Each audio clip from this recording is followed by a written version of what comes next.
bitches lie, niggas lie, bitches lie, niggas lie, bitches lie, niggas lie, bitches lie. On my scale, keep it accurate. Had to get unplug a niggas texting shit.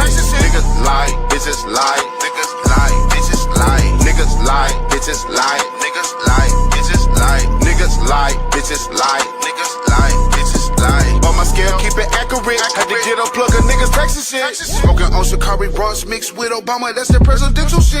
Top of bag a nigga really want, most wouldn't know what to do with it. Really had to get it out the mud. Really had to get it out the dirt. Wasn't no love or no handouts. Nigga really had to go and put in work. Praying facts in the mail, making home. Shout out niggas with the P's and carry on. Nigga out here doing alley capping, but you color show when that pressure's on. Hustle hard with the best of them. He a roach, nigga step on him. Dallas Tech, what I rep on him. Hadn't did it for me, gotta flex on him. Niggas lie, bitches lie, niggas lie, bitches lie, niggas lie, bitches lie, niggas lie, bitches lie, niggas lie, bitches lie, niggas lie, bitches lie. On my scale, keep it accurate. Had to get unplug a niggas texting shit. Niggas lie, bitches lie, niggas lie, bitches lie, niggas lie, bitches lie, niggas lie, bitches lie, niggas lie, bitches lie. Hold up, hold up, hold up. Rafer said, turn up.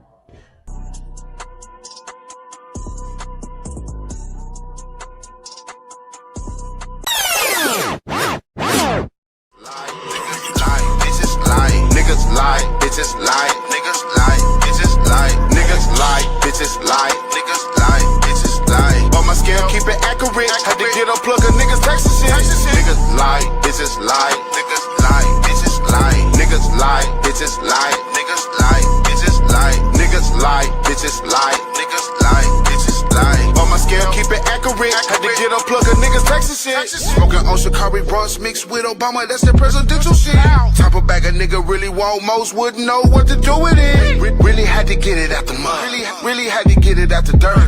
Wasn't no love or no handouts. Nigga really had to go and put in work. Praying facts in the mail, making home. Shout out niggas with the P's and carry on. Nigga out here doing alley capping, but you color show when that pressure's on. Hustle hard with the best of them. He a roach, nigga step on him. Dallas Tech, what I rep on him. Hadn't did it for me, gotta flex on him. Niggas lie, bitches lie, niggas lie, bitches lie, niggas lie, bitches lie, niggas lie, bitches lie, niggas lie, bitches lie, niggas lie, bitches lie. On my scale, keep it accurate. Had to get unplug a niggas texting shit.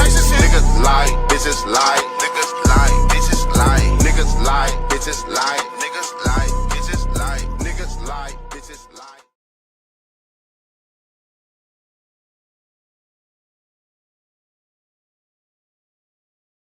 Salute, salute, salute. Salute to everybody out here from the States to across the pond. Salute to my beautiful mom, Nikki B, 316 in the building. Salute to Dumpster Juice, if she's still up. And salute to everybody. I apologize. I had to get off there real early. Real quick while ago, but I'm back and I'm back now because we got a big trial coming up right here in Dallas next month. And it's the murder of rapper Mo3. And we have this rapper Yella Beezy, who him and Mo3 have had problems, who they indicted for that murder. So this is one I'm going to be covering on a daily, if they have it in the courts, which they should, because this is a big trial. Man, it's a lot to get into, but I want to walk y'all through it because this death happened 5 years ago, and it's finally going to trial. So it's a lot to get into it, but I want to walk y'all through it. So I want y'all to let me know if we have any problems. Just let me know if it's buffering or anything, so I can get that fixed. Look at one more quality. Okay, y'all just let me know. And this is a case I will be covering. I just appreciate anybody who heard. Right, I ain't worried about who not heard. who used to be here or none of that. It ain't even about that, right? Anybody who rocking with me know I came on here being real and genuine. I can't make everybody be real and genuine like me, right? It just is what it is. We're gonna keep it pushing. Just know I appreciate and love everybody who rock with me. Let's go. Warning. This video contains themes of violence, murder, and gang activity. Every effort has been made to censor and remove any clips that are against YouTube's community guidelines. If you're over 18 and want to see an uncut version of this video with everything that I can't show on YouTube, the director's cut is available exclusively to my supporters on patreon.com/traplawross. This video is in no way meant to glorify or glamorize the individuals, organizations, or activities discussed in this video. The goal of this video is to document the real-life tragedy behind one of the most popular artists in rap history. No disrespect is intended, and rest in peace to everyone in this video who lost their lives. On November the 11th, 2020, Melvin Noble, better known as the rapper Mo3, was driving along the I-35 expressway in his native Dallas when a car boxes him in and a masked gunman jumps out. Mo3 attempts to run for his life down the busy freeway, but he can't escape the gun-toting assassin who shoots Mo3 multiple times, leaving him to die in the middle of the busy freeway with traumatized commuters witnessing the execution and the aftermath for hours to come. This was a brazen, broad daylight hit, and despite wearing masks, the alleged shooter's identity Nikki B, is it buffering or anything? Can y'all see it real good? Just let me know. And affiliations would eventually be revealed to the world. But anyone who'd been following Mo3's career closely would know that he had been embroiled in years of beef in his city of Dallas, going back and forth with his enemies in fights, shootouts, and on social media, as well as in the lyrics of his songs, with fans and followers analyzing every move he made along the way. Mo3's death was sadly just the final chapter in a years-long back and forth between the city's two warring factions. And sadly, even after Mo3's shocking murder, the war in Dallas would continue to rage on. So today, let's take a closer look at Mo3, one of the most promising artists to ever emerge out of the city of Dallas, and the deadly feud which would sadly bring an untimely end to the rise of this potential superstar. I think this channel is Trap Lore. This guy's really great at what he do in covering situations like this. That's why this was my go-to. This guy right here is Mo3. He was finna become one of the biggest rappers, not just from Dallas. His name was already buzzing, but all over the world. I want y'all to understand that. Let's just get into it. Blood, you ain't never had no fight, blood. You ain't never did nothing, blood. You scary. You scary. Wherever you from, you will get hated the most. Most rappers die in their own city. It's a fact. Shot me in my hand, grazed my back. Man, I got shot in the leg. I couldn't drive. They took me to the emergency. It's like he wasn't supposed to die yet. A comedian. He ain't no gangster. When I got in the casket, I said, damn, this is how I feel to be dead. A Dallas rapper is dead today after he was shot on I-35. 28-year-old Mo3. Today's story takes place in Dallas, Texas. Combine that with the nearby Fort Worth and the areas surrounding it, and that makes up the Dallas-Fort Worth Metroplex, or the D. And that's why this case right here, I don't know what's going on. I'm ready for the case to come out, right? So you can really look at it for what it is, right? I'm from the city. This deep.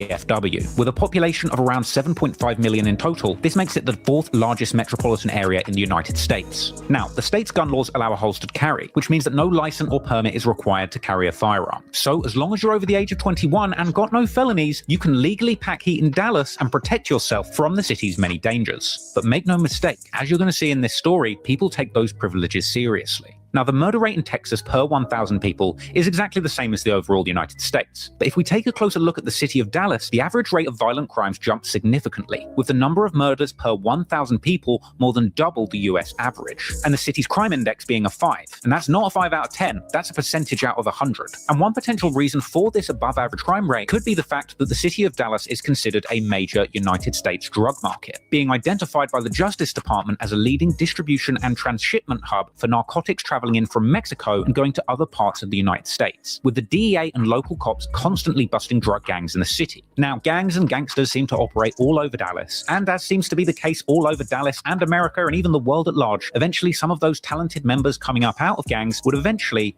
end up making music, with this music finally giving the world an insight into the real goings-on in the city's criminal underworld. And over the past 10 years, when it comes to gangster rap, there are two big names that have emerged from the DFW, coming from opposing sides of town, but equally talented. These names are Mo3 and Yella Beezy. And unfortunately, as you're about to find out, despite hailing from the same city and sharing so much in common, these two individuals will grow to hate each other. Like he said, they'll grow to hate each other. These was two of the top rappers in the city, right? It should get real. Other, with a deadly war spilling onto the streets of Dallas and into the music industry, with local citizens and fans hanging on to their every word. As a deadly war broke out, with these two battling rappers fighting to the death for the crown of who would be the hottest rapper in the city. So to begin, let's head to the north side. That's what I tell y'all, ego and pride. Ego, pride being number one. If y'all don't understand, being a rapper is like one of the most dangerous jobs in America right now. It's serious because you got to put on this facade, you got to act this certain type of way, and they get real. That's why people be talking about streets, and they get real in these streets for real. Right, and tell the origin story of Mo3.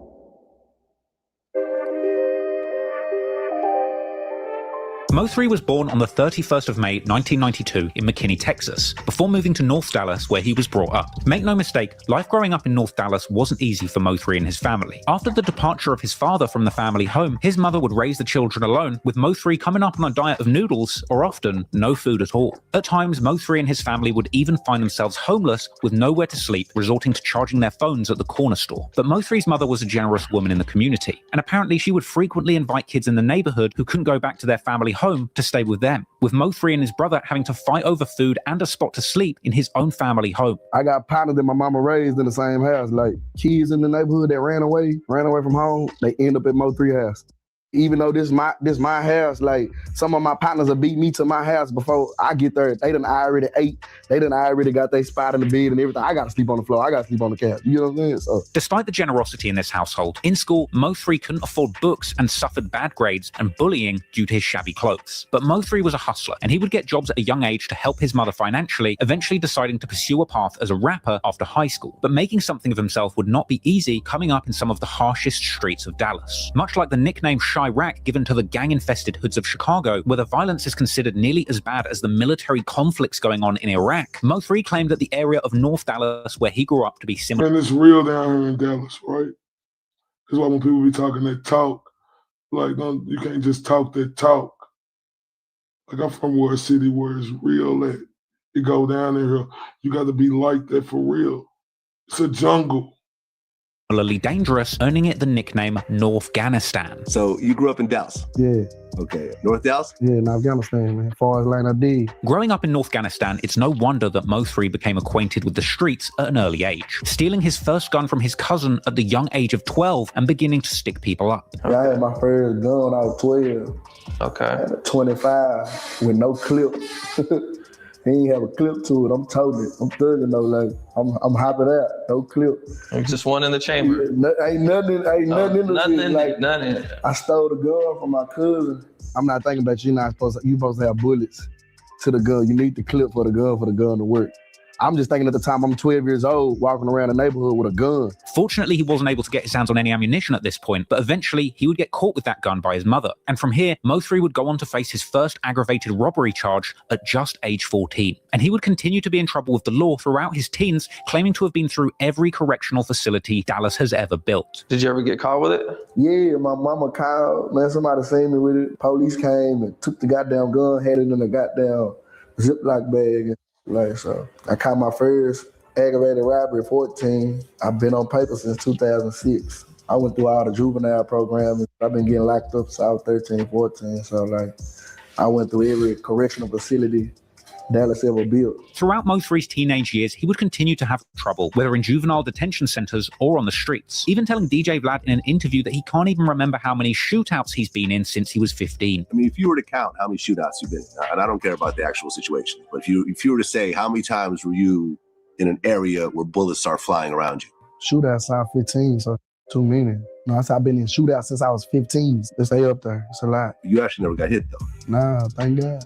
Mo3 would continue to catch cases and affiliate with local gangs, at some point becoming affiliated with the 5'9" bounty hunter Bloods, or 282, a blood gang set originally starting in Watts, Los Angeles, eventually making its way to Texas cities like Houston and Dallas, with Mo3 shouting out his I'm telling you, it's real out here in these streets, right? It's real, right? You know, and in some cases you live by it, you die by it. It's just what you choose to do. gang in songs and interviews, and frequently wearing red bandanas. Salute me, man. 282, bounty hunter blood gang, man. Yeah, talk about real life hitters. They just him. Real life hitters, man. You know what I'm saying? They just him, man. Real talk. He squad, man. Mafioso. HSM would eventually become the name of his record label, but more on that later. Mo3 would tell Vlad TV that he eventually caught a big adult charge at the age of 17. 4 counts of aggravated.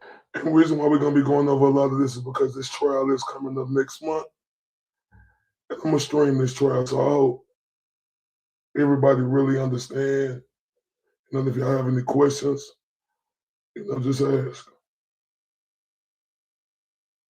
Robbery. I caught 4 of them at 17. 4 aggravated robbery with a deadly weapon. I went to TDC. First adult charge. And to make matters worse, Mo3's mother attempted to put her own money up for lawyers' fees, ultimately losing everything in her fight for her son's freedom. Lost everything. House, car, everything. She was living with my auntie. My mom used to say, I'm gonna lose my job. And I ain't understand it until she was like, every time a school called me or every time somebody called me and say, your son in jail, I gotta immediately get up and leave work. It really didn't hit me till I got in the cell. Mo3 was initially facing a potential 45-year sentence, but in the end he would wind up getting 10, doing only 2 before being released on probation. You managed to get 45 down to 2. It's 10. I did 2 on the 10. You signed for 10-year sentence, came home on good behavior on the 2. But it was during this stint in prison that Mo3 would settle on the career path that would eventually make him a star, revealing to Adam 22 in a No Jumper interview that his father had visited him in jail, telling him that he should rap about his experiences in the streets rather than continuing to live the life of crime. When you get out, instead of doing what you're doing, rap about it. Right, rap about it, what you mean? Put your life in the music. Rap about it. You ain't got to do it no more. Just rap about it. It's better to rap about it than do it, because you ain't hurting nobody. Mo3 was a natural rapper and singer, but until this point, he had never even considered a career in music as a serious prospect. He would sing in church as a child, but ultimately got too wrapped up in the streets as a teenager to take music seriously. My mama had me in the church. Like, my daddy. So as you can see, his mother had him in the church doing the right thing. His daddy tried to preach to him, when you get out, instead of living the life, rap about it. But like you say, they're giving them good advice. Been rapping. My mom was singing, my dad was rapping, so I was singing and rap. So it's like, it's always been natural, like from the go, like way before we got in the studio. I used to want to be the hot boys when I was little, you know what I'm saying, like Cash Money. But I ain't, that's when I was little. You get what I'm saying? But like when I grew up, by the time I hit 14, I don't know. I was out here in the street, so it was like all that was fantasy. But fortunately, after nearly losing 45 years to the streets, and with his father's wise words in his ear, Mo3 would get out of jail and begin taking a career in the rap game seriously, beginning to record early music and mixtapes that would eventually make him one of the most famous names to come out of the city of Dallas. And it was around 2014 that Mo3 began picking up attention, both from fans and from former enemies in the streets. It get real, y'all. One of Mo3's earliest songs in the rap game came out on the 14th of August 2013 on the HSM or Hit Squad Music YouTube channel. The song right here, Hold Your Tongue, man, it's the Dallas anthem. One of them. This probably top of the chart. Hold your tongue, cause you might say something I might not like. And if you do, then you just might. Man, hold up. I'm telling you. This was a track called Hold Your Tongue, a remix of Texas rapper Mr. Lucci's song Half Steppin'. This was an incredible debut, with Mo3 showcasing his versatility straight out the gate, crooning a catchy sung chorus and then hitting the listener with a lyrical onslaught in the rapped verses. But of course, the subject matter of the song couldn't be ignored either, and Mo3 was clearly taking his father's advice on board, filling the track with references to the gun-toting street life and singing on the chorus for his enemies enemies to hold their tongue, because if they say something Mo3 doesn't like, you might just lose your life. This was a strong start to a career as a gangster rapper, and from here, Mo3 would continue grinding, singing, and rapping about his life in the streets, which was a much better option than actually getting caught up in them. Eventually, Mo3 was ready to drop a video for his breakout track, and the video for Hold Your Tongue would be released, this time using the visuals as well as the lyrics to paint a picture of life in the mean streets of Dallas, with Mo3 appearing in an intro where him and the HSM crew kidnap an op and are seen holding them hostage in a house. In addition to these scenes straight up out of a gangster movie, the video would also be filled with stylish shots of Mo3 and his homies riding around the city in— You gotta understand, when he dropped this song, Hold Your Tongue, this was his coming out party, right? And y'all gotta understand, he was for real. Let's keep going. Donks and lowriders. And of course, he had his goons toting a whole bunch of guns in the video too. Mo3's career was off to a good start, and everyone could see the talent and potential. In fact, Mo3 claimed that as soon as he recorded the song, the producer knew they had a hit and was pushing him to record even more. I said, bro, just do it. He begged that. I went in there and spit that. But like, bro, you cold. You ice. Like, you know what I'm saying? What else can I make for you? There, me and him be at the relationship right there. What else can I make for you? So boom, like after that, it started circulating, man.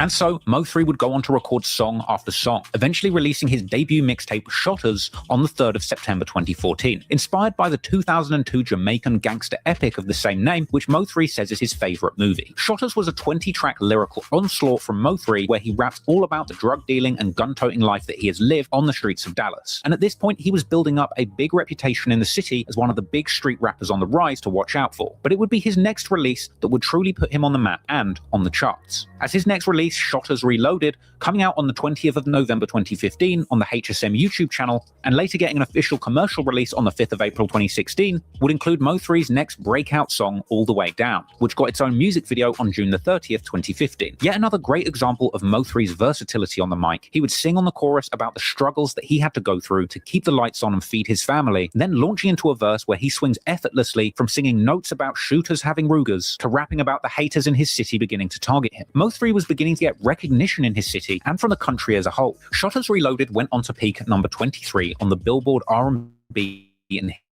hip hop albums charts, staying on that chart for 26 weeks. You gotta understand, when he dropped, he came out and he was a force to be reckoned with. Now everybody who's just coming on here, we got the trial of Mo3, a rapper who got killed 5 years ago. They got Yellow Beezy, you know, they indicted him, you know, they got to come out with the evidence and stuff, but this is just the origin of everything that happened. And this is a trial that we're going to be covering in February. He would admit himself that this was the project that put him on the map, with most of his fans seeing this as his first real project in the rap game. But Shotters Reloaded is what broke everything. Like, so people take like Shotters Reloaded, they look at that like, that's the first one. You know what I mean? That's the second one. You know what I'm saying? So by this point, Mo3 was making big money off the rap game, taking to social media to show off his cars, guns, and money. big farm with him, you understand me? Yeah. Panoramic roofs, you know, panoramic roofs. I got some cars. Yeah, man. Quit playing, man. This is how we really living, man. You know, big money, big everything, yeah. Big diamonds, big rollers, big jewels. Y'all walk in my house, see me, man. Y'all walk in my house, I see me, man. Quit playing, man. You look real good, man. My view look real good, man. My view look real good, man. Clearly, Mo3 was grinding and making a name for himself on the Dallas rap scene. And while the charts and the fans were beginning to take notice, so too were the streets. As Mo3 would later tell DJ Vlad that his enemies from the streets started hating on him when he started making it in rap, suggesting that they thought it would be easy to bring their street feuds into the rap game. That I used to get into when I was right here at this level. Even when that beef was dead, once I got here, they just restarted it all over again. You know what I'm saying?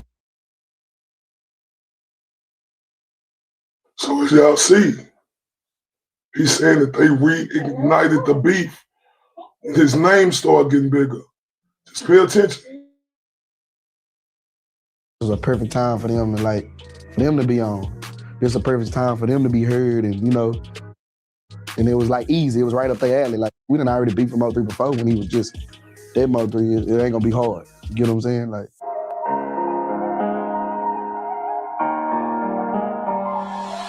Whilst Mo3's impressive versatility on the mic made him one of the most buzzing artists in the Dallas rap scene, he wasn't the only one. Sadly, it's often the case in rap that when two big artists come out of the same city, rather than getting along and lifting their city up musically together, often there emerges a bitter rivalry and battle over the top spot in that respective city. And when it comes to Dallas, the other big name that rings bells in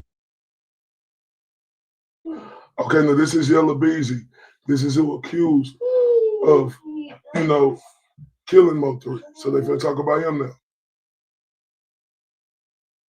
the city is Yella Beezy. Born and raised in Oak Cliff, Dallas, an area with a dark history of murder, with actually being the area where JFK's assassin Lee Harvey Oswald lived and planned the murder, Beezy would come up in these troubled streets, later telling Adam 22 in a No Jumper interview that he was a troubled kid who couldn't do anything right until he found his calling in rap music. So you getting in trouble a lot while you're young, or? Yeah, I did. Anything in particular? Everything. I was getting kicked out of school like 7th, 8th grade. That's why I feel like the music part was my calling, because like I couldn't do nothing else, right? But music. At the time, you know what I'm saying? Yella Beezy had it hard coming up too. When he was just age 12, his father was murdered outside their family home on Mother's Day, with him revisiting the scene of that killing in a harrowing 2019 documentary for XXL. Right here, this is the house when my daddy got killed at. I was 12. I was turning 13 that October. And she was like, something happened to your daddy. Yes, crept up behind her, hit him up. And like he was like laying, I think they said he was laying like on his back with his legs up tight. I be replaying that night in my head like all the time. It's like my first time ever just getting out at this mother since then.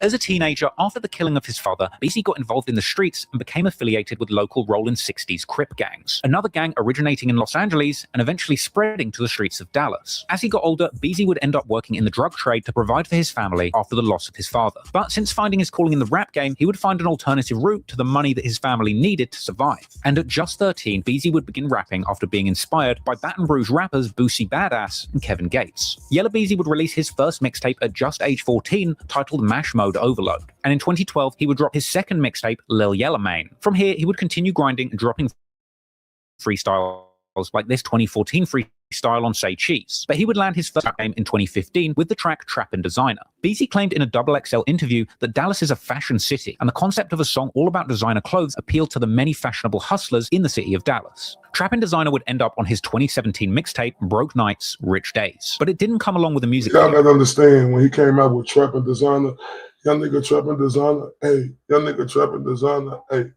Man, but Dallas was on fire, I'm telling y'all. And despite catching a little buzz on Dallas radio and in the clubs, it would be Beezy's next single, That's On Me, that would make him a star in Dallas and the whole of America. Recorded if anybody know, if y'all in the rap game, yeah, you can snooze if you want to, but not on me, baby. Oh, look. That's on E, baby. That was one of the biggest songs.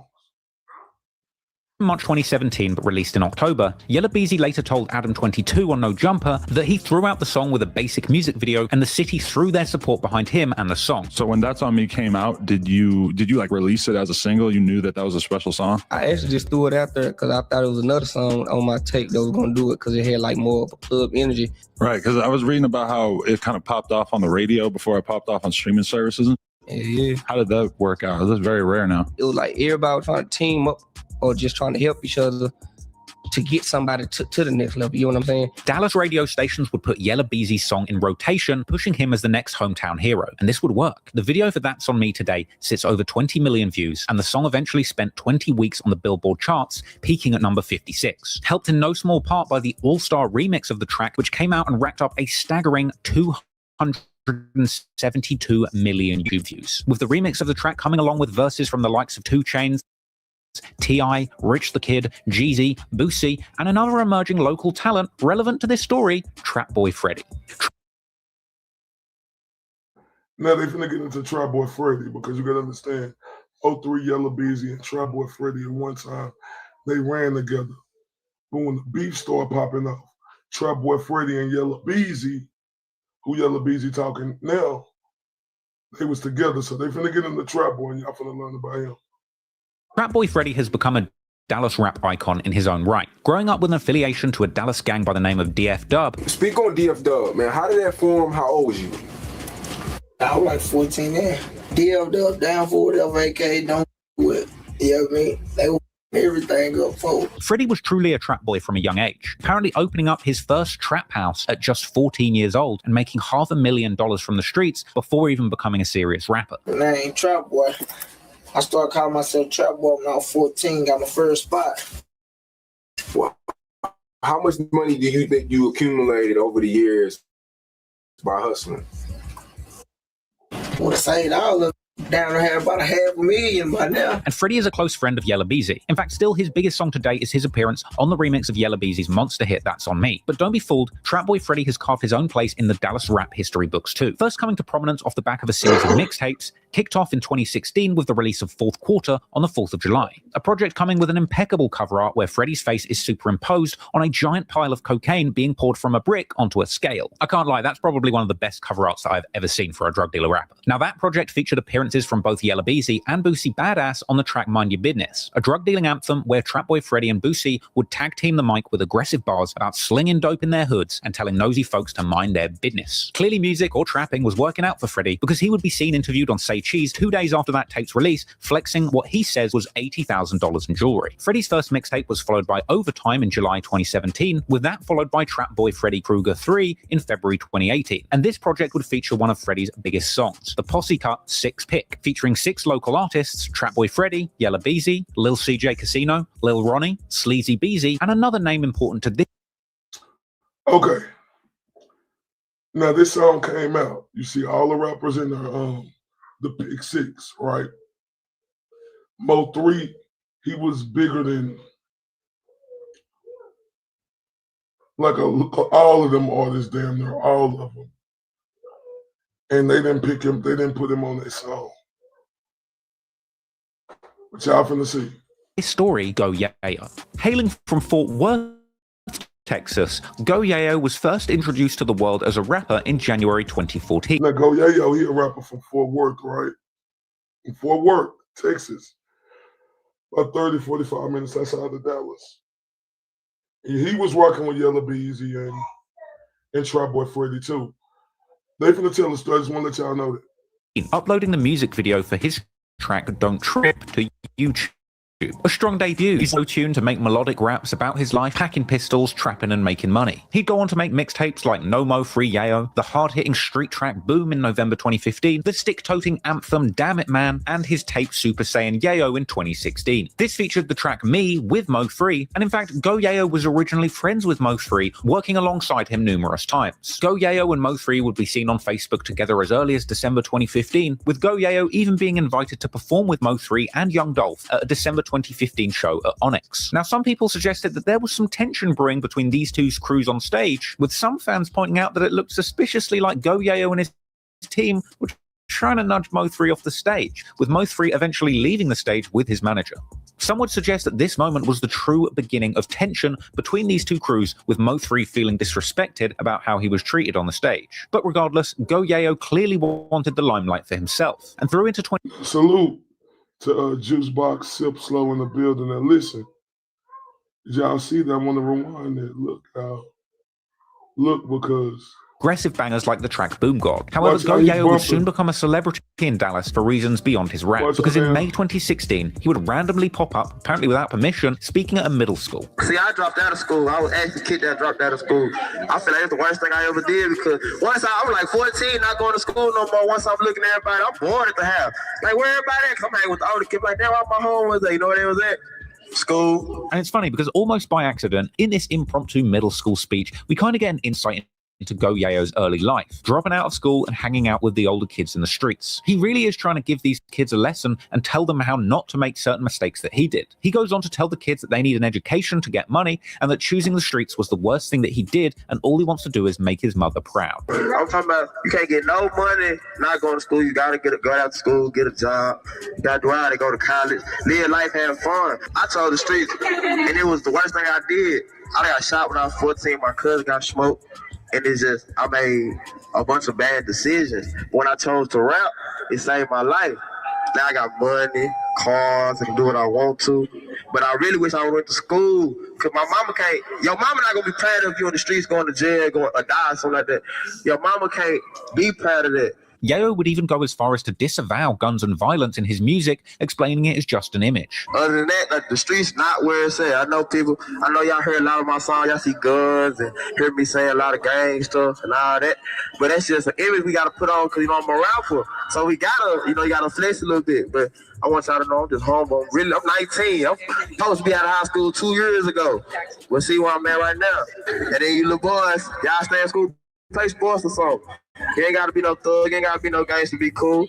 Now, I personally think there was a pretty good message in there, but some of the locals didn't agree, which, to be fair, might have had something to do with the fact that at the end of the speech, he got all of the kids to chant Hood Fame Gang. On the count of 3, on 3, we're gonna say Hood Fame, gang. 1, 2, 3. Hood Fame, gang. Now, on 3, we're gonna say stay in school. On 3, 1, 2, 3. Stay in school. Gang. Soon after this, naturally, Go Yayo found himself in hot water on the local news. By the sounds of it, you think this was the start of Because you got to be honest, saying that then gang, it should be controversy, to be honest. You shouldn't say that, especially at the school. But what you're seeing in these YouTube videos was actually a pep rally for the STAR test at Morningside Middle School in Fort Worth. And this was the man hyping up the kids, a local rapper named Go Yayo. And you not people, almost as if he time traveled there through some sort of enchanted backwards. None other than Charleston White popped up on the news to complain about Go Yayo corrupting the local youth. Still in awe. Everybody know who Charleston White is. One of the best activists, He got his time to do it his way and it's successful. He had a Fort Worth, Texas too. I'm still in shock. Charleston White and Jesse Taylor, who run a local mentoring nonprofit, are amongst those calling foul on Fort Worth ISD. I done got shot when I was 15. My cousin was murdered all over this rap stuff. Wondering why the school would bring this person to speak to middle schoolers. Very distasteful. Very extremely distasteful. And someone should be held accountable. I'll be honest, I was researching this video. I was not expecting Charleston White to pop up, so that had to go in there, but we will be seeing a lot more from him as this story goes on. Anywho, Go Yayo clearly didn't have it easy growing up. He came up in a Crip-affiliated neighborhood, with death being a common sight even as a child. Yeah, I'm from Southside, Crip neighborhood. I done seen, my cousin got smoked in my face. Your cousin got killed right in front of you? Right next to me. With him later telling DJ Vlad in an interview that he was actually facing 20 years for attempted murder at the young age of 18, ultimately being lucky enough to finesse it down to a lesser charge. With this 100 IQ legal move apparently being the result of a relationship that he was having with a much older woman who was a top dog lawyer. They gave you a plea deal of 20 years. 20 years. I was going with this grown woman. I was 18. I was going with a woman that was 31. She went and got me. He tried to conquer it for a word type. My lawyer got it dropped down from attempted murder, deadly conduct. Okay, so you gotta accept that. Signed for a year. Got it. Ultimately, Dallas was a dangerous city with an underworld of gang conflict that many young men had been sucked into at a young age. It's real down here, y'all. I'm telling you. And this really exploded. And the scene ain't been the same music-wise, but until, like a year ago when the new wave come, and we'll talk about them later. But fortunately, as Go Yayo said in his middle school speech, rap has given these young men a way out, rapping to make money and make their mothers proud, getting them out of the dangerous situations that they were forced to be around growing up. But sadly, as this story plays out, we'll see the sad consequences of the city's biggest rappers coming out of gangs, because even with fame and fortune, the squabbles between these Texas titans of raps would continue on, with each artist getting bigger in the rap game and getting more wealthy, but ultimately having much more to lose. There's a few more important people to discuss before we talk about the beef between Mo3 and Yella Beezy, because there's several other neutral parties that will play a big role in this story. Sean Cotton from Say Cheese, for example, a prolific interviewer who would essentially become the DJ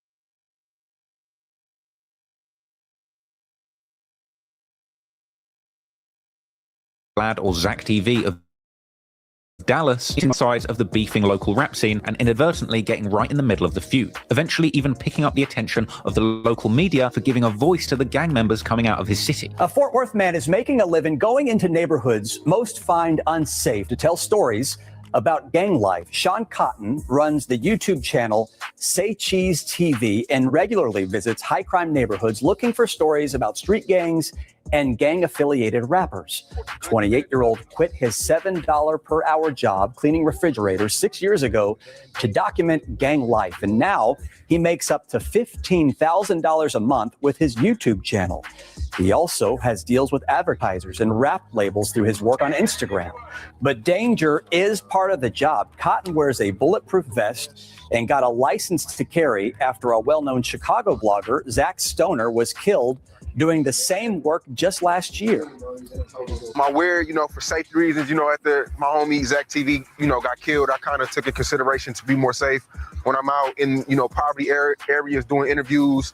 Cotton says that he gives rappers like 30 Rich the chance to change the narrative about his lifestyle. And he provides an unfiltered look at how life and rap music can intersect in the toughest neighborhoods in our country. Critics, though, say these types of videos glorify gang violence, but Cotton says the rewards outweigh the risks. Sean Cotton would actually say himself in an interview with Boss Talk 101 that he came up with the likes of Mo3, Yella Beezy, and Trap Boy Freddy. Mo3, Mo3, Yella, and all the stuff that happened with Trap Boy and all that. Every time I would hear about that, I would hear Sean Cotton is the one that was in the middle of that. No, it was because I came up with all three of them.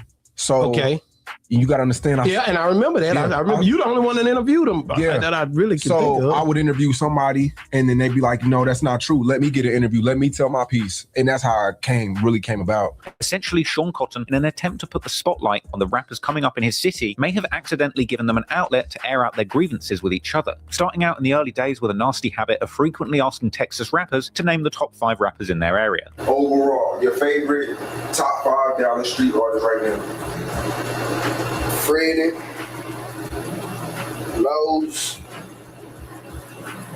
Lil Beto, K-Rilla, the Potato Pillar, my mother Suda, my mother Fat Pimp. Shout out to you, man. You'll be blowing up your phone after this joint. I ain't worried about it, but I call my phone up.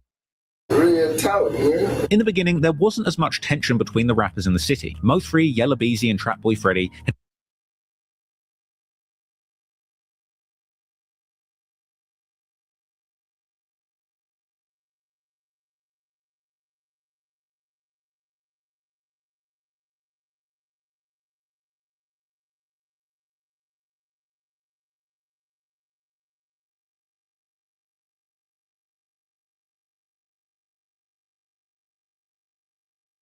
been seen in pictures together, seemingly on good terms before things took a turn for the worst. And Mo3 told Sean Cotton that Freddie was someone from the streets that he felt close enough to talk with at this period. Freddie, you know what I'm saying? I chop it up with my, off the rap, you know what I'm saying? Off the radar, that rap, you know what I'm saying? Really around, so that's the only really that can get in there, and we gonna really, you know what I'm saying, get in there and come up with something, no charge added type.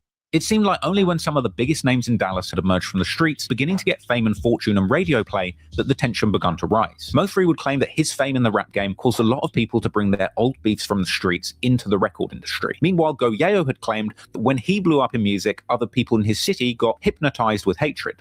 I'm going to school with, we used to be real close to where it's real beef now just because you still stuck in the one situation, but I'm in the same city, but I'm living like this. And I'm doing this. This is actually a line that Southern rap legend Boosie, with close ties to the Dallas rap scene, would famously say to DJ Vlad, suggesting that when rappers get famous, the biggest hate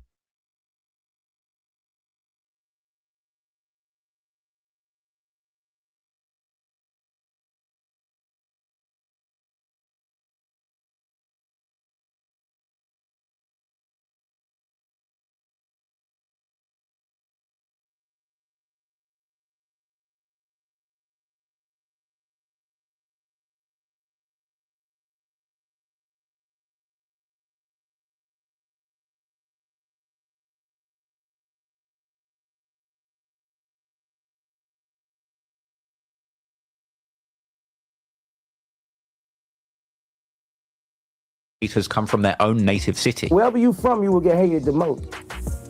You know, most rappers die in their own city, man. It's a fact. And ironic. I want y'all to know this hate is real in anything you do, right? It's real. Yeah, it's real. It's real. Like, just say if somebody say name the top 5, this or that, right?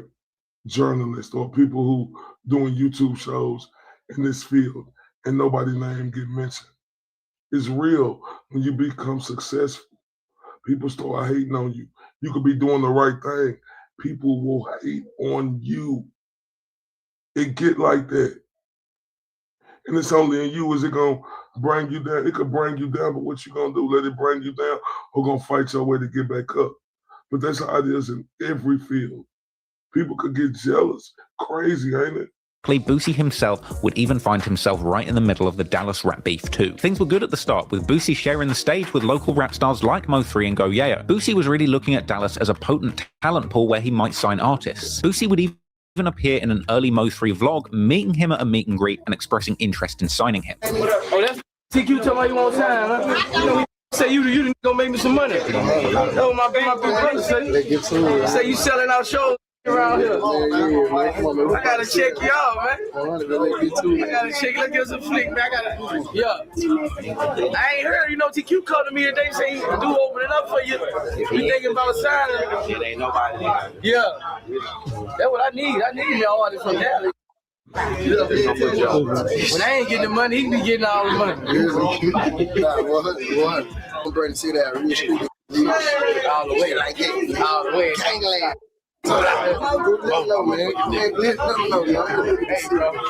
Yeah, they say selling out show. My brother called me on it like, from Dallas, man. This got no love. Yeah, man. Don't be checking him out tonight. I mean, this nigga here, man, we might be signing this morning.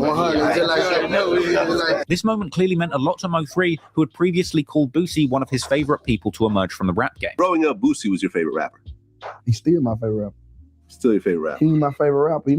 So you gotta understand, when you get, you know, in Dallas, the music scene wasn't popping, but it started popping when you get guys like Mo3, Yella Beezy, Trap Boy, Go Yayo. We was popping. And Mo3 was on the rise. Everybody telling Lil Boosie about Mo3. First meet him, he opening up for him. So that's the origin of him and Lil Boosie. My favorite street is my favorite person. Not a rapper. And after making a personal connection with Boosie Badass, Mo3 would begin to refer to himself as Mo3 Badass, with the name appearing in an alternative cover art to his breakout mixtape Shotters Reloaded. And from there, continuing to release music with Boosie's blessing, like his next project, For Indictments, which would feature a collaboration between the two, the track What She Said, an explicit thug love anthem, which I have no doubt had the ladies of Dallas's panties thoroughly moistened. I've heard Boosie Cologne has the same effect. Anywho, while Mo3 is developing his career and forging deep ties with the rap legend Boosie Badass, Yella Beezy is pushing his forward too. Off the back of his street hit Trap in Designer, he was picking up some buzz, playing shows and doing interviews. And of course, checking in with Sean Cotton on his channel, Say Cheese, to reveal his top 5 Dallas rappers at the time too, naming himself, Trap Boy Freddy, Go Yayo, Lil Ronnie, and Mo3 in his top 5. There's no reason why you shouldn't. When motherfuckers coming to this city, bro, I bet you I'm one of the names they gonna talk about when they speak on the city. Yellow Beezy, give me your top 5. Freddie, Ye, you said DFW, just that.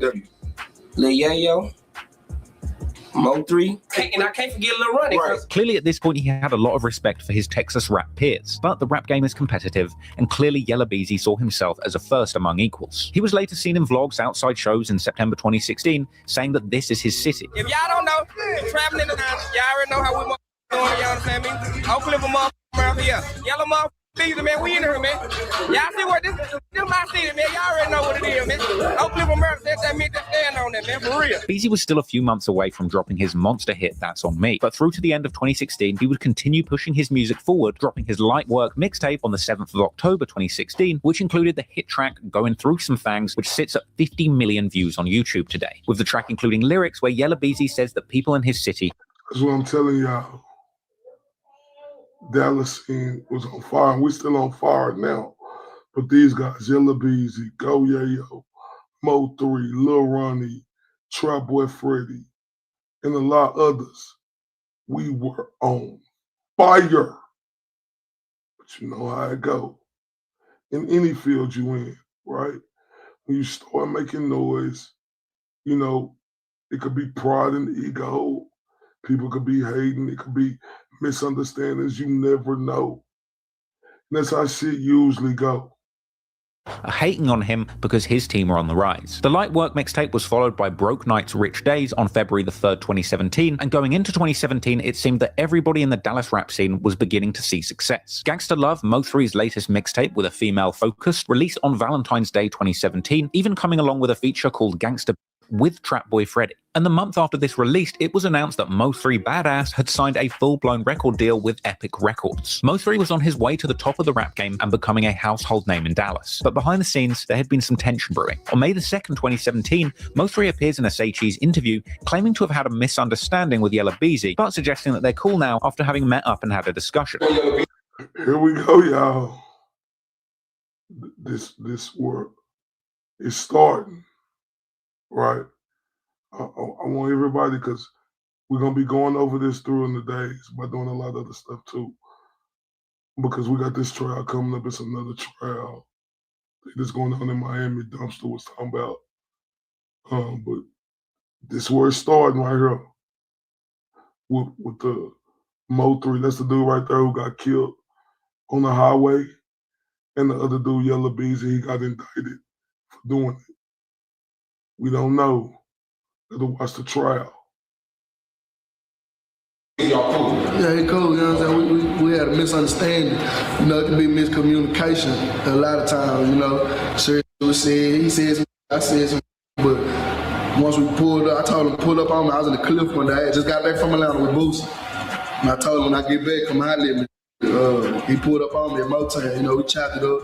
We just got a whole bunch of misunderstood out the way. You know, they did. Mo3 would go on to say that him and his homies played Connect 4 and bet big money on it, suggesting that he had taken Trap Boy Freddy for a large amount gambling. Anyone won't see me in Connect 4, we bet big money, like not real talk. $500 bet, $1,000 games, you know what I'm saying? Ask Freddy, man. Say Cheese would also ask Mo3 about his top 5 rappers in the city, and he just puts himself straight at number 1, no discussion. If top 5 in the city, what would you rate yourself at right now? Number 1. Okay. I ain't taking nothing else from nobody else. I'm just saying it. You know? I mean, I'm gonna give a few that was already sitting. They said cool right now. Nah, I understand, but you know, numbers don't lie. Yeah, man. You know. Anyway, Mo3 was saying that he kind of squashed this beef with Yella Beezy, but also showing his own competitive streak at the same time. A lot of the beef between these rising Dallas legends would remain behind the scenes around this period, but only a few months after signing his record deal with Epic, on one fateful night, tragedy would strike, changing the course of Mo3's career forever. Okay, y'all. This one, Mo3 was at a club in Fort Worth with the other rapper they talked about earlier, Go Yayo, who was at the school. This one, it started getting serious, y'all.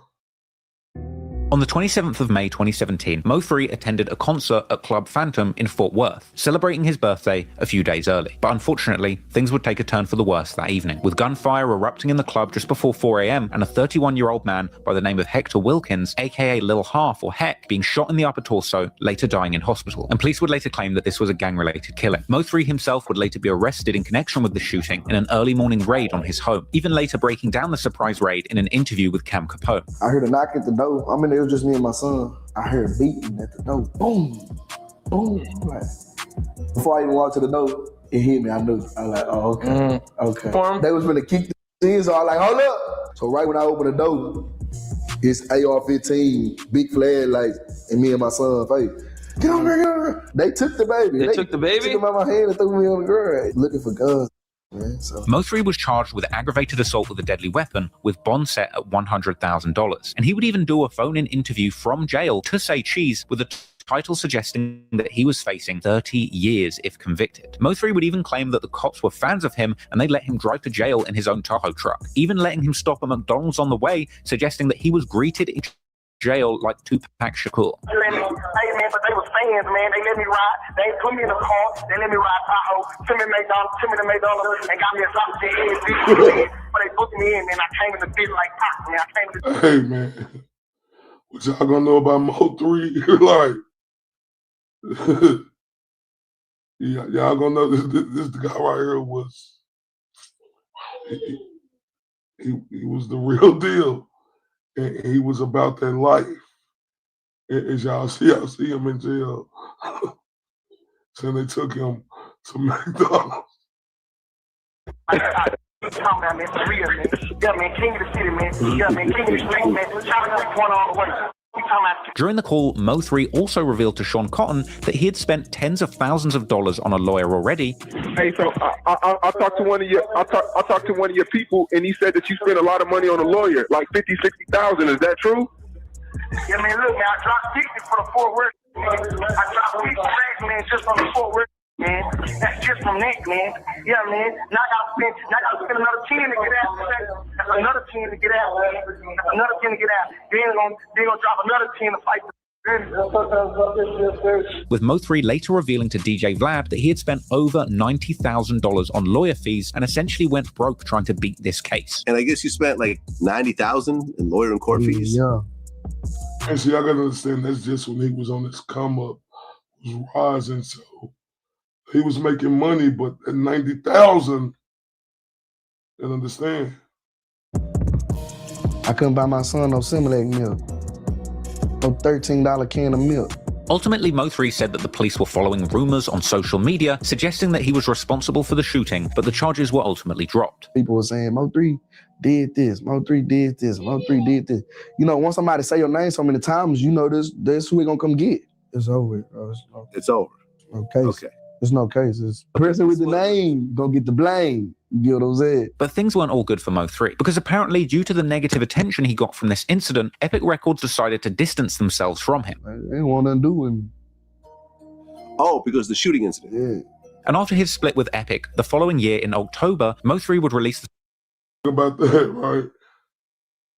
He got off on the case, right? Got off, cleared him. Remember, he signed that record deal. Now Epic don't want to deal with him. So think how pissed he is now.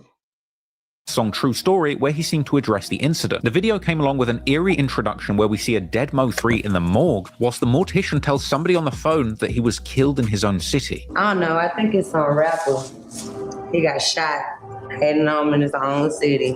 And over the course of this prophetic video, we would see Mo3 himself rapping next to a coffin and his own grave, which of course represents his own death, as well as rapping lyrics that appear to reference the shooting in Fort Worth, saying that he damn near lost his life that night, and going on to rap about being blamed for the murder, suggesting that the situation was a setup and it was nearly him that got killed, saying others in his position would have done the same thing. If y'all rap fans, go to Mo3, Mo3 True Story. Yeah. He would rap that he'll kill before he becomes a victim, and Mo3 later told Cam Capone in an interview before his death that this was the last shootout he was in, and that he still loves Fort Worth despite this incident. Shout out to Fort Worth. I still love Fort. I ain't got no problem. I ain't got nothing against them. You get what I'm saying? No, night goes bad. And, you know, somebody died. It's never been fully revealed to the public exactly what happened that night, but some have connected the dots. And considering Go Yayo hails from Fort Worth, and that there'd previously been tension brewing between them on stage, putting two and two together, many believe that this altercation had something to do with the tension between Mo3's HSM crew and Go Yayo's Hood Fame crew. Story goes, Mo3 and Go Yayo had been on opposite sides of the club that night, yelling and throwing gang signs in each other's direction. Apparently, at a certain point, Mo3's threats towards Go Yayo were interpreted as a diss towards the entire city of Fort Worth, causing that nightclub full of Fort Worth's natives to turn on Mo3. Allegedly, at this point, he had tried to escape the club, being escorted out by his manager, ultimately with an exchange of gunfire erupting and a man being left dead. After the incident, an Instagram post, apparently from the victim's sister, would confirm that her brother got shot 8 times because of Go Yayo and Mo3 beefing at the club. And Mo3 himself would even release a statement from his Facebook account under the alias Marcus Mack, saying that he prays the victim pulls through, but he's not the one to blame, saying that a lame local rapper set him up and that he had to defend himself against a whole club, but he doesn't know anything about a shooting, and now he has the cops on his case. A while later, Dallas comedian Roy Lee would also weigh in on the drama between these two rapping rivals, saying in a real-life interview that Mo3 is up against the... See, now y'all can understand who Roy Lee was. God rest his soul. Right. You know, you're going to see he eventually got killed, right? But him and Yellow Beezy was into it, right? You understand? Like I told y'all know, I said Tri-Boy Freddy and Yellow Beezy was cool. And Roy Lee and Mo3 was real cool. Whole of Dallas and Fort Worth. We have right now the Mo3 and Go Yayo situation, man. What's your take on that? Man, they're crazy, man. It's like Mo3 against Dallas and Fort Worth. Ain't nobody on my side. Roy Lee went on to suggest that Mo3 was in the club in Fort Worth when the whole club turned on him after somebody stood up and called him out, even joking that he would have shot women and kids to get out of that situation. You gotta think about where he was at. You know what I'm saying? You way out there, and somebody get on the table and say, he said, here. Nah, so the whole club against you? All right, when I get back to the car, I'm shooting kids or whoever. Y'all better move y'all out the way. Roy Lee would go on to say that Mo3 is at the stage in his career that he needs real armed security. If you got enough money, get a police officer out of with you. Yeah. You need someone that's bigger than you and taller than you to say move, get out the way. Yeah, can really walk with chopper. Clearly, a lot of tension was brewing in the DFW. And going forward, unfortunately, things would only escalate further with yet more lives being lost. And unfortunately for Roy Lee, despite being a comedian, his comments would find him caught up too, right in the middle of a Dallas gang war. Remember, I told y'all, we go, y'all finna see what happened between Roy Lee and Yellow Beezy now. The Dallas comedian Roy Lee had been a close friend of Mo3's during his come-up. Mo3 said that he became a fan of Roy Lee's comedy after watching clips of his in the studio, with the two of them eventually meeting and becoming good friends. I said on my downtime, I'm watching videos of him, you know what I'm saying? I want to give me a little laugh or whatever, you know what I'm saying? He didn't know until I met him, like he was already a star to me. You get what I'm saying? But he looking at me the same way, like, hey, Mo3. I'm looking at you like, you Roy Lee, though, you going viral. Like, start strong, so like, now that's just my partner. Come on, pull up on what we got going, you know what I'm saying? So from here, Roy Lee would be seen frequently at Mo3 shows during his rise to the top of the Dallas rap scene.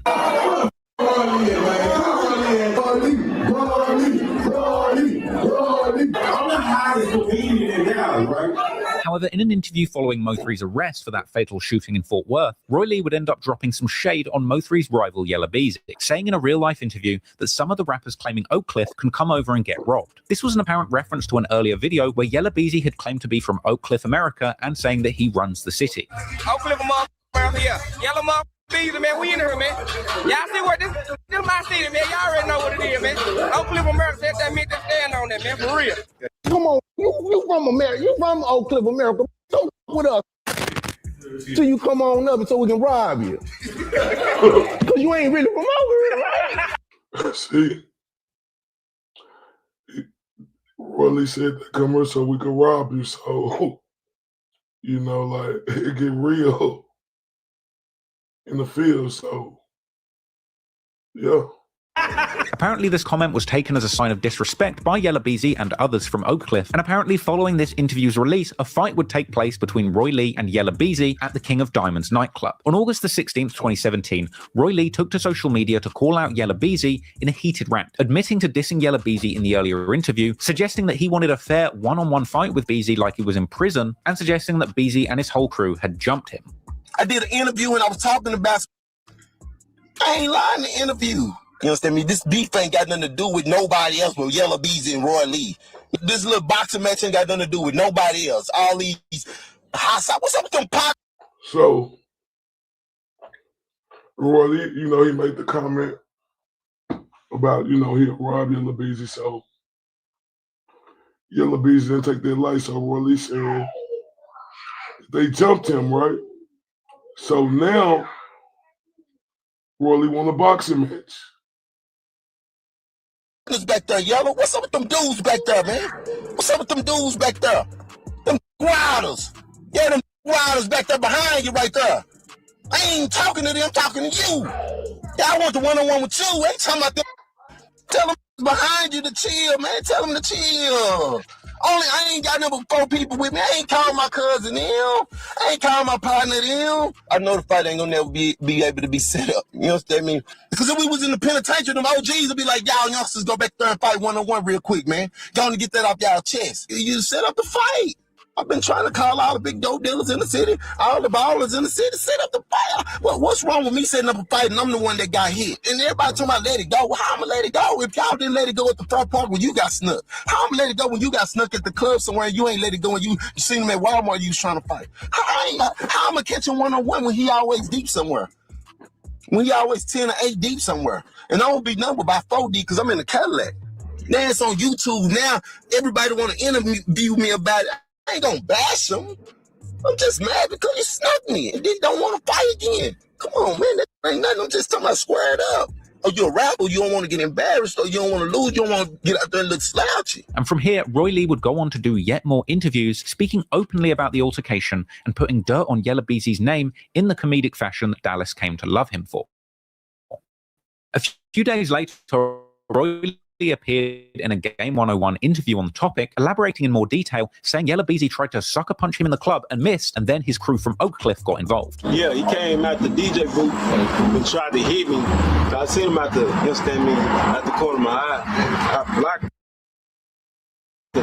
And then me and him just me posted up a little bit. And then the guard grabbed me and one of them hit me back of my mother head. So how many of them jumped you? It was like, I think 2 of them hit me. Well, one of them hit me back in my head, and one of them snatched my chain. Roy Lee would continue to repeat his calls for a one-on-one fight with Yella Beezy and beginning to call him a new nickname, the Pink Panther, and continuing pushing for a fight. So you waiting on a fight with who? The Pink Man, Pink Panther, whatever y'all want to call him, man. You're just trying to get him around, man, but he running and ducking and dodging. Hold on, man. Who you trying to get? Damn, you jumped straight out the gate, man. Yeah. Who you trying to get around with? Yo, Pink, the yellow belly. Yella Beezy, man. I seen him at King of Diamonds, and he tried to sneak me, and I got jumped a little bit by his partner then, but he ain't hit me, so that's why I want to fight one-on-one. Killed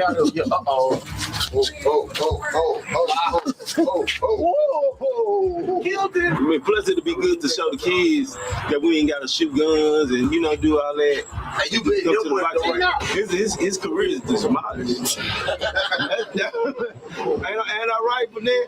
Clearly, Roy Lee was upset about the disrespect, and he was hell-bent in interviews to call out Yella Beezy, mock him, and put dirt on his name. Perhaps he really wanted the fight, or perhaps he just felt that these rants made for funny content for his followers. But over the course of these interviews, he would continue to mock Yella Beezy and saying that he's not really from Oak Cliff. What do you mean that he didn't go to no schools in Oak Cliff? He didn't go to no school. He had to go to schools in Oak Cliff to be from Oak Cliff? Yeah, you gotta go to school. Yeah, you gotta go to school in Oak Cliff to help fight somebody. And I guess he's saying, I'm telling him he ain't from Oak Cliff, he ain't go to no school in Oak Cliff. I'm not lying, because if I was lying, he would have been said something. Like, I went here. Perhaps Roy Lee didn't realize at the time that he was playing with fire, or perhaps he simply didn't care that he was dissing one of the city's most beloved street rappers with an army of fans and goons ready to put in work for him. But he refused to let it go and continued cracking jokes in interview after interview. In November 2017, Roy Lee did another interview with Real Life, saying that Yella Beezy had turned down his offer of a one-on-one fight and he still wants get back. But now I called him out to fight for $8,000. He talking about, nah, I don't want to fight. What my lick gonna come back at? I'm gonna get mine, man. And he'd go on to say that him and Beezy can't squash their beef any other way than a fight. Some shit. And you and Yella Beezy should be squashed. No, I need that boxing match. That's what he's scared of. Me talking about. So see, kept pushing the issue on the boxing match. Y'all, this get real. Right, it's an origin of this for years. Remember, 2014. Go back a little bit farther than that. Right, so this is real. Just seeing when you see him, y'all gonna be deeper than me. I don't go number 4 deep to the club. I don't go number 5 deep to the club. Y'all gonna be 7 cars deep, man. Lee would continue calling out Beezy for not being from Oak Cliff and saying that at least Mo3 went to a tough school in the Dallas area. You ain't go to the DISD schools, you understand me? You don't count. That's why I heard it me, because they was with Mo3 and other rappers saying they wasn't from where they from, but Mo3 went to these schools in North Dallas. You understand me? But he didn't go to Oak Cliff, Kimmel, Carter. Eventually, Roy Lee would get heated, going as far as to say that Yella is a and that he should stop talking about shooters, even threatening to involve people's mothers and grandmothers. No, you can't get mad at me. I'm the comedian. And they tell me, no, I don't want to fight. Now you want to see your shooters. You can get ugly like that. I can screenshot mamas and grannies and hey, you talking about, they didn't got nothing from here. I'm talking about from here. I ain't talking about from here. That's easy. You know, I just got out of jail from seeing locked up, finna go do 60. Roy Lee would end the interview with one final piece of disrespect, saying if Yella Beezy can't fight him in his own city, then he will get robbed when he leaves Texas, and even questioning whether or not he is really a Crip. So if you go out of town to New York, you don't snatch that. If you go to Atlanta, Chicago, California, you don't take that. But you want to take it to some shooting. I don't know.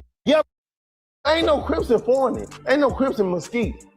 Roy Lee's mockery of Yella Beezy was relentless. Clearly his comedy skills combined with a bruised ego over the sucker punch had Roy Lee cracking joke after joke at Yella Beezy's expense. But to be fair to Yella Beezy, it's understandable why he wouldn't want to fight a comedian for $8,000 at this point, because during this time in 2017, his career was going from strength to strength. In 2017, Yella Beezy's career was taking off. His latest mixtape, Light Work Volume 2, released on the 21st of November 2017, and that tape included his future hit single, That's On Me. The track had lyrics where Beezy referred to his ops being after him, and he would rap that people are following him on Twitter and in the streets trying to rob him, but saying he keeps his pistol on him, as well as lyrics where he denied ever being shot. The track itself got a music video and a major push from Beezy's team, and from here, the song became a monster hit over the course of the next year. Today, the video for that song has over 130 million views on YouTube, with the track gaining mainstream traction, even peaking at number 56 on the Billboard Hot 100 charts, eventually with the song being certified gold. And from here, getting an all-star remix that racked up a staggering 272 million YouTube views, including extra verses from 2 Chainz, T.I., Rich the Kid, Jeezy, Boosie,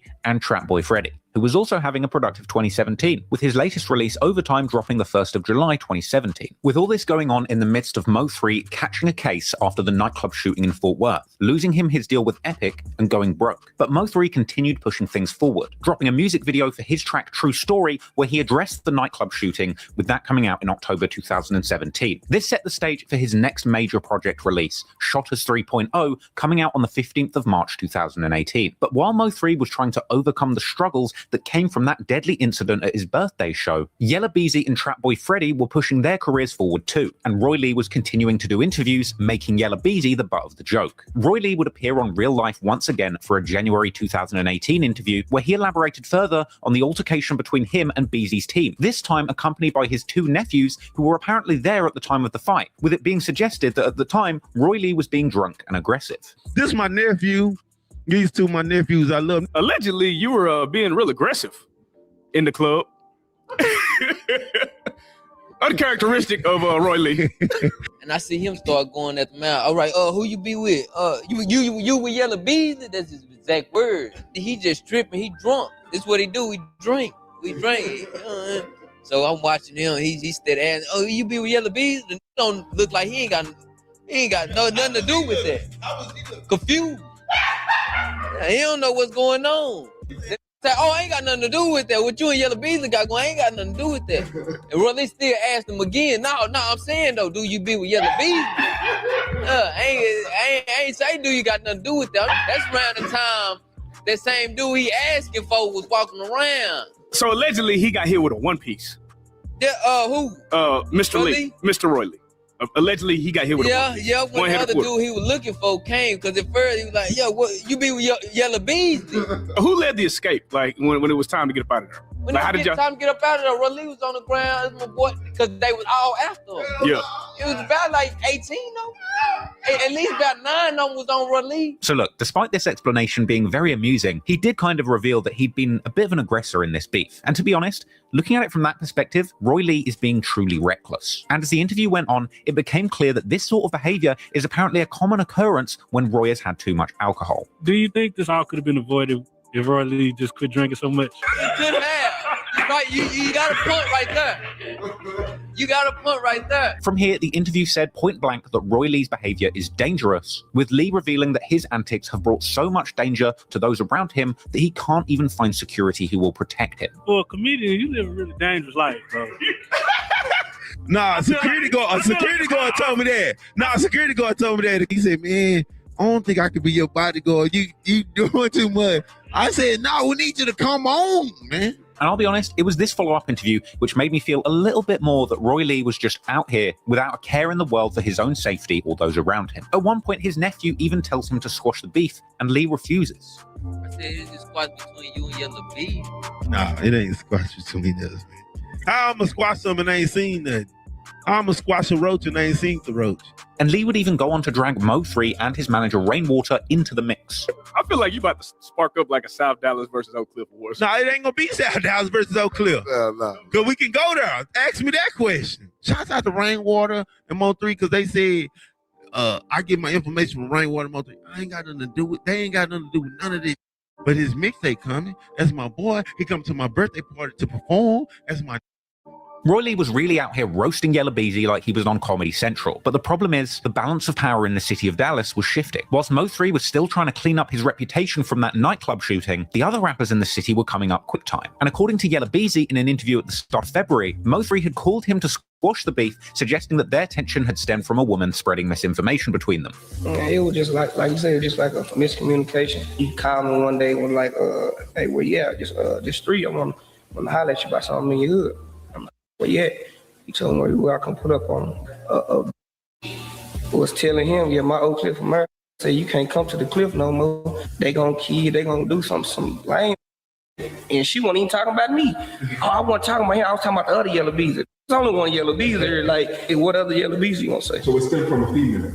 Nah, it was like a lot of that happened, but that was a situation that was in it, you know what I'm saying? And I had my thinking that, you feel me? Now, whether or not you believe the beef was truly squashed, soon there would be more tension between the top rappers in Dallas, as Trapboy Freddy would release his biggest mixtape to date, Freddy Krueger 3, on the 26th of February 2018, a project which had the monster posse cut featuring Yella Beezy and Go Yayo, 6-pick. Mo3 not being on the track would later be seen as a source of tension between the two, with Sean Cotton asking Mo3 why he wasn't on the song and Mo suggesting that he didn't even want to be on the track. You know, they came out with the Pick 6 record, you know, I didn't want to be a part of it. But let me I'm not mad about no Pick 6. Yeah, but I'm just saying, though, this is something that everybody... Freddie would go on to reveal the following month that at this point, him and Mo3 hadn't spoken in months since the drama with Go Yayo, but also suggesting he didn't have a problem with Mo3, going on to suggest that he was just mad at him for talking to Go Yayo and putting him on the song 6-pick after the incident at the nightclub. You see, now, me and him, we were cool money, you see what I'm saying? That's my dog. We still be cool right now, but me and that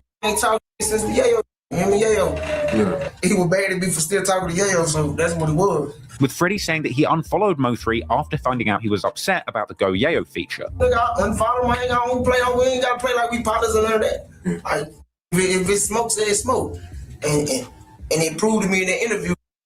Soon after this, a confrontation would take place between Mo3 and Freddie, but the details wouldn't become public until nearly a year later. Meanwhile, with his hit song That's On Me beginning to put Yella Beezy on the map nationwide, he would continue to leverage his newfound buzz into big opportunities, like his banger of a track Up One, which landed a Lil Baby verse for the remix, and a music video which dropped on March the 14th, 2018. Up One with Lil Baby went on to get an insane 93 million views on YouTube. And Trapboy Freddy would keep his momentum running throughout the year with his latest mixtape No Feelings dropping on July the 4th. Summer 2018 was a buzzing summer for Dallas rap, and Yella Beezy for the time being was the artist to watch. But with all the tension that had been brewed between Beezy and Roy Lee, it was only a matter of time before another escalation would take place. And unfortunately, that's when things would turn tragic, as Roy Lee would reveal to fans on Instagram that he had been shot.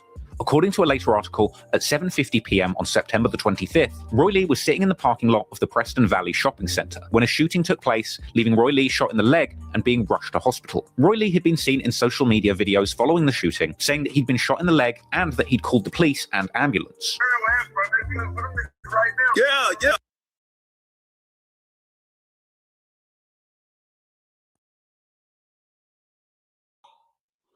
Because this really happened. He got shot. So this when it got real, y'all. Yeah, man. I'm doing all right, though. Yeah, I had to call those, man. I got shot in the leg. Man, the laws was done before you would have came. You would have got laws for any goddamn thing, man. Man, you don't. With the law, they calling them up the donut shop. Man, bye, man. Talking about the police, man. I Man, I'm not finna get into it with that. I couldn't drive. If I would have called him, it would have took him 20, 30 minutes. Hell no, I mean, the ambulance, police, all that firefighter, that's in the same bucket. All of them coming. It was an emergency. They took me to the emergency. They talking about, what I saw, I know this too much of a thug, man. Talking about what they doing, what they gonna do. Roy Lee had seemingly recovered well from the incident, and for weeks following the shooting, he would continue to perform live stand-up comedy. But at some point, he would take a turn for the worse. Other clips would circulate on social media showing Roy Lee laid up getting treatment in the hospital after the shooting, and he would continue to discuss the shooting on social media, saying that the shooters must have seen him at the Texaco gas station. Yeah, I know your leg's broke, so I know that's what I was saying. No, by my ankle, the left ankle. It's on my hands, man. It's on my hands, man. No, I got shot, Brandon. I was just about to go. I was just about to drive off. I said, I'm at Texaco. Oh, I thought you said shells. So I just backed in the park at the barbecue spot. So obviously they seen me at Texaco. I'm just saying, I think they was watching me at Texaco. Because Texaco and shells across from each other. I was just sitting in the car. And despite briefly recovering from his injuries and continuing to perform comedy, Roy Lee would sadly pass away due to blood clots in his lungs at 1:15 p.m. on October the 30th. Okay, now remember I told y'all Mo3 and this guy Roy Lee, who they just told us, passed away, right? You know he was beefing with that other dude. Yellow Beezy. So now it get real because now Mo3 is on the warpath now. 2018, as he awaited another surgery. Roy Lee was beloved in the rap community, even beyond Dallas, with the likes of even Young Thug mourning the loss of Lee on Twitter. Naturally, those close to him in the Dallas rap scene, like Mo3, would be devastated by the loss, with Mo3 later opening up about his friendship with Roy Lee to Adam 22 in a No Jumper interview, showing off the commemorative chain that he got made in Roy Lee's memory and saying that it wasn't right for him to go out like that. What was it like when he passed? It hurt me. Yeah. Yeah. I never put him on a shirt. I never put him on a shirt. Does it meant too much? I put him right here. Shirt. It's like he wasn't supposed to die yet. Like, you know what I'm saying? A comedian. He ain't no gangster. Him getting shot and all this is like, that wasn't for you. You know what I'm saying? Like, that ain't even for your whole, you get what I'm saying? Right. Shoot a comedian who tell jokes on Facebook, bro. Local police would appeal for information related to the killing of Lee, but it seemed like the streets would be handling this themselves, because only days after the murder of Roy Lee, the very man who he'd been trying to fight for over a year, Yella Beezy, would be targeted in a shooting that would nearly claim his life. Despite the tension on the streets of Dallas, Yella Beezy had a record 2018. His buzzing hit That's On Me got in rotation on Dallas rap station K104 in March, and the song caught on at other radio stations, eventually becoming radio's #1 mainstream rap and R&B song at the time. Yella Beezy was charting on Billboard, and in September, he would get another industry W. Off the back of his buzz in Texas, he was invited to open for Jay-Z and Beyonce in Arlington at a September spot on their On The Run 2 tour. This was also the song that put Yella Beezy on the radar of rap A&R Chris Turner, who landed him a big deal on LA Reid's record label Hitco. Things couldn't have been better for Yella Beezy at this time in his career. However, the goings-on in the streets had the potential to put the brakes on his incredible career run. Following the tension with Roy Lee, individuals claiming to be affiliated with Dallas Crips were taking to social media and sending threats. You jump Roy Lee, you hear me? Yeah, what, cuz? I don't give a what kind of gang you in. What's cracking? I don't know what kind of loc you is, but I don't give a what's up. You might be a neighborhood or a six, something. I don't know what the you is. I don't know what the you is, and I really don't give a. And you can't do that. You out here, mother, think you tough because you got a little money, you got you a little social buzz. Oh, Crip, what's up? Now, it's been disputed whether or not the man in that video was actually any serious threat, but what we do know is that people all over the city were devastated by the loss of Roy Lee, from his own family to friends like Mo3 and his manager Rainwater. Clearly, somebody was out for revenge for what happened to Roy Lee, because only days after he was pronounced dead, in the early hours of the morning, on October the 14th, 2018, Yella Beezy is targeted in a drive-by shooting on the Sam Rayburn Tollway in Louisville, Texas. So look, now, the rapper Yella Beezy got shot. It's getting serious, y'all. Texas. The news reported over a dozen rounds were fired in the incident, with police finding a wounded Yella Beezy at 3:30 a.m. alongside State Highway 121 bypass, suffering 3 gunshot wounds. His G-Wagon was allegedly completely destroyed, and this near-fatal highway shooting was significant enough to make it to the TV news. Louisville police say at 3:38 this morning they got a 911 call from a driver saying he'd been shot multiple times by someone in another vehicle in the northbound lanes of the Sam Rayburn Tollway at FM 544. Police say 26-year-old DeAndre Conway was shot 3 times and was still conscious and breathing when he was transported to a nearby hospital. After the shooting, Beezy was taken to the hospital, but fortunately survived, being pictured on Twitter in stable condition, surrounded by his family. And he would later even show off his gunshot wounds to IG Live viewers in a clip that's probably too gory to show you on YouTube. Unity. Right now, anybody? Loosen it up some. Otherwise, it's going to take out some healing skin. Because it's so dry. I encourage you and everyone else. This right here. This right here. This one though, that's where I had the chest tube at. Right here, where they would drain the blood out of my lungs. See, a lot would have lied. They were like, I got here right there too. Nah, that's where I had the chest tube at, and they would drain the blood from my lungs. You know what I'm saying? I got this right here, got shot right here too. Yeah, y'all gonna see how ugly my nipple look. Yeah, everything going on, Apple going on everywhere. All me. See, you've been in the streets and you done got shot before. You have a whole new, different mentality if you've been there. Use a platform, you feel me? Seemingly, no arrest would be made in connection to this shooting, and despite the Dallas Observer reporting that Beezy's rapid rise had been halted by the shooting, following his recovery, Beezy would quite literally be back at it again, continuing his career on an upward trajectory through the rest of 2018, releasing his next project, Ain't Going Back, in November, which had big features from his idols Boosie and Kevin Gates, as well as YG, Lil Baby, 2 Chainz, T.I. Jeezy, and Rich the Kid.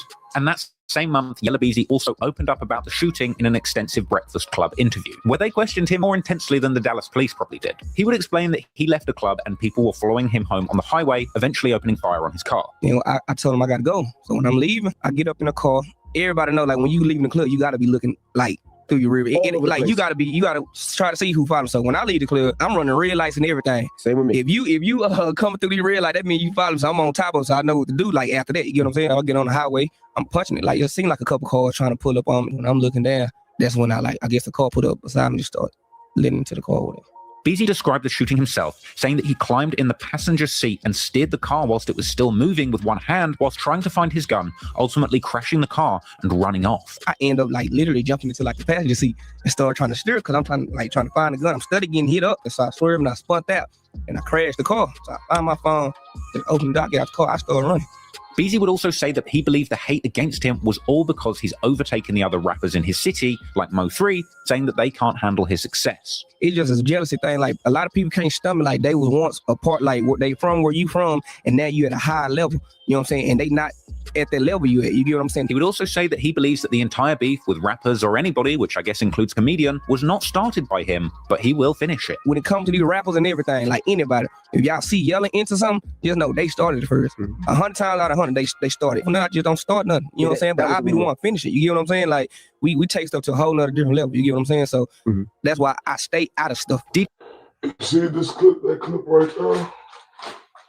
It's something that they're going to possibly play in court. Right? It's a powerful statement. JNV would then ask Beezy if the shooting was connected to the murder that took place days before, with Beezy denying it. That was rumors it was retaliation for somebody that got killed. Yeah, man, I ain't never spoke on dude in interview. I ain't gonna speak on now, but like he wasn't even a threat to do no stuff like that. You know what I'm saying? Like, and from here, he would open up and make it clear that they were referring to Roy Lee, with Yella Beezy bringing up Roy Lee's offer to fight, saying that he would have fought him if he saw him, but denying having anything to do with his death. The whole time you screaming out fighting. That's what we wanted to do. So when I seen that's what we gonna do, we had already had a conversation where we did that. I did that. Like you not no threat. Like rest in peace him. Like I don't wish no death on nobody. You know what I'm saying? Like they ain't had nothing to do with me. Beezy would also break down the shooting and its aftermath with DJ Vlad, giving even more information, saying that nobody was arrested for the shooting, but also saying he wouldn't say if he did know. So you're sticking to the code with all this? I don't know nothing about nothing.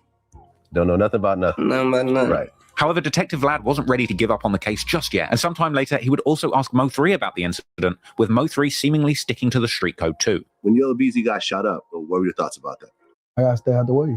It's the world. You gotta stay out the way, man. Clearly, the tension between the rappers in Dallas was getting worse and worse as the months went by, and at a certain point, OGs from the rap game were even getting involved trying to give advice. Lil Boosie warned Yella Beezy after the incident, saying that he needs to keep a gun in his car and he shouldn't go back to his own city because the haters there will kill you. Yeah, Yella Beezy got hit up too. So even when you go back to your city, you gotta have 50 guns around you, man. When you go back to your city, you don't know that you beat up in elementary school won't come back. You don't know that you jumped in middle school. You know, who you took it from, who he loved to death. You don't know when they won't come back. You gotta have 50 guns around you at home, man. You got them on the video. That's your city, man.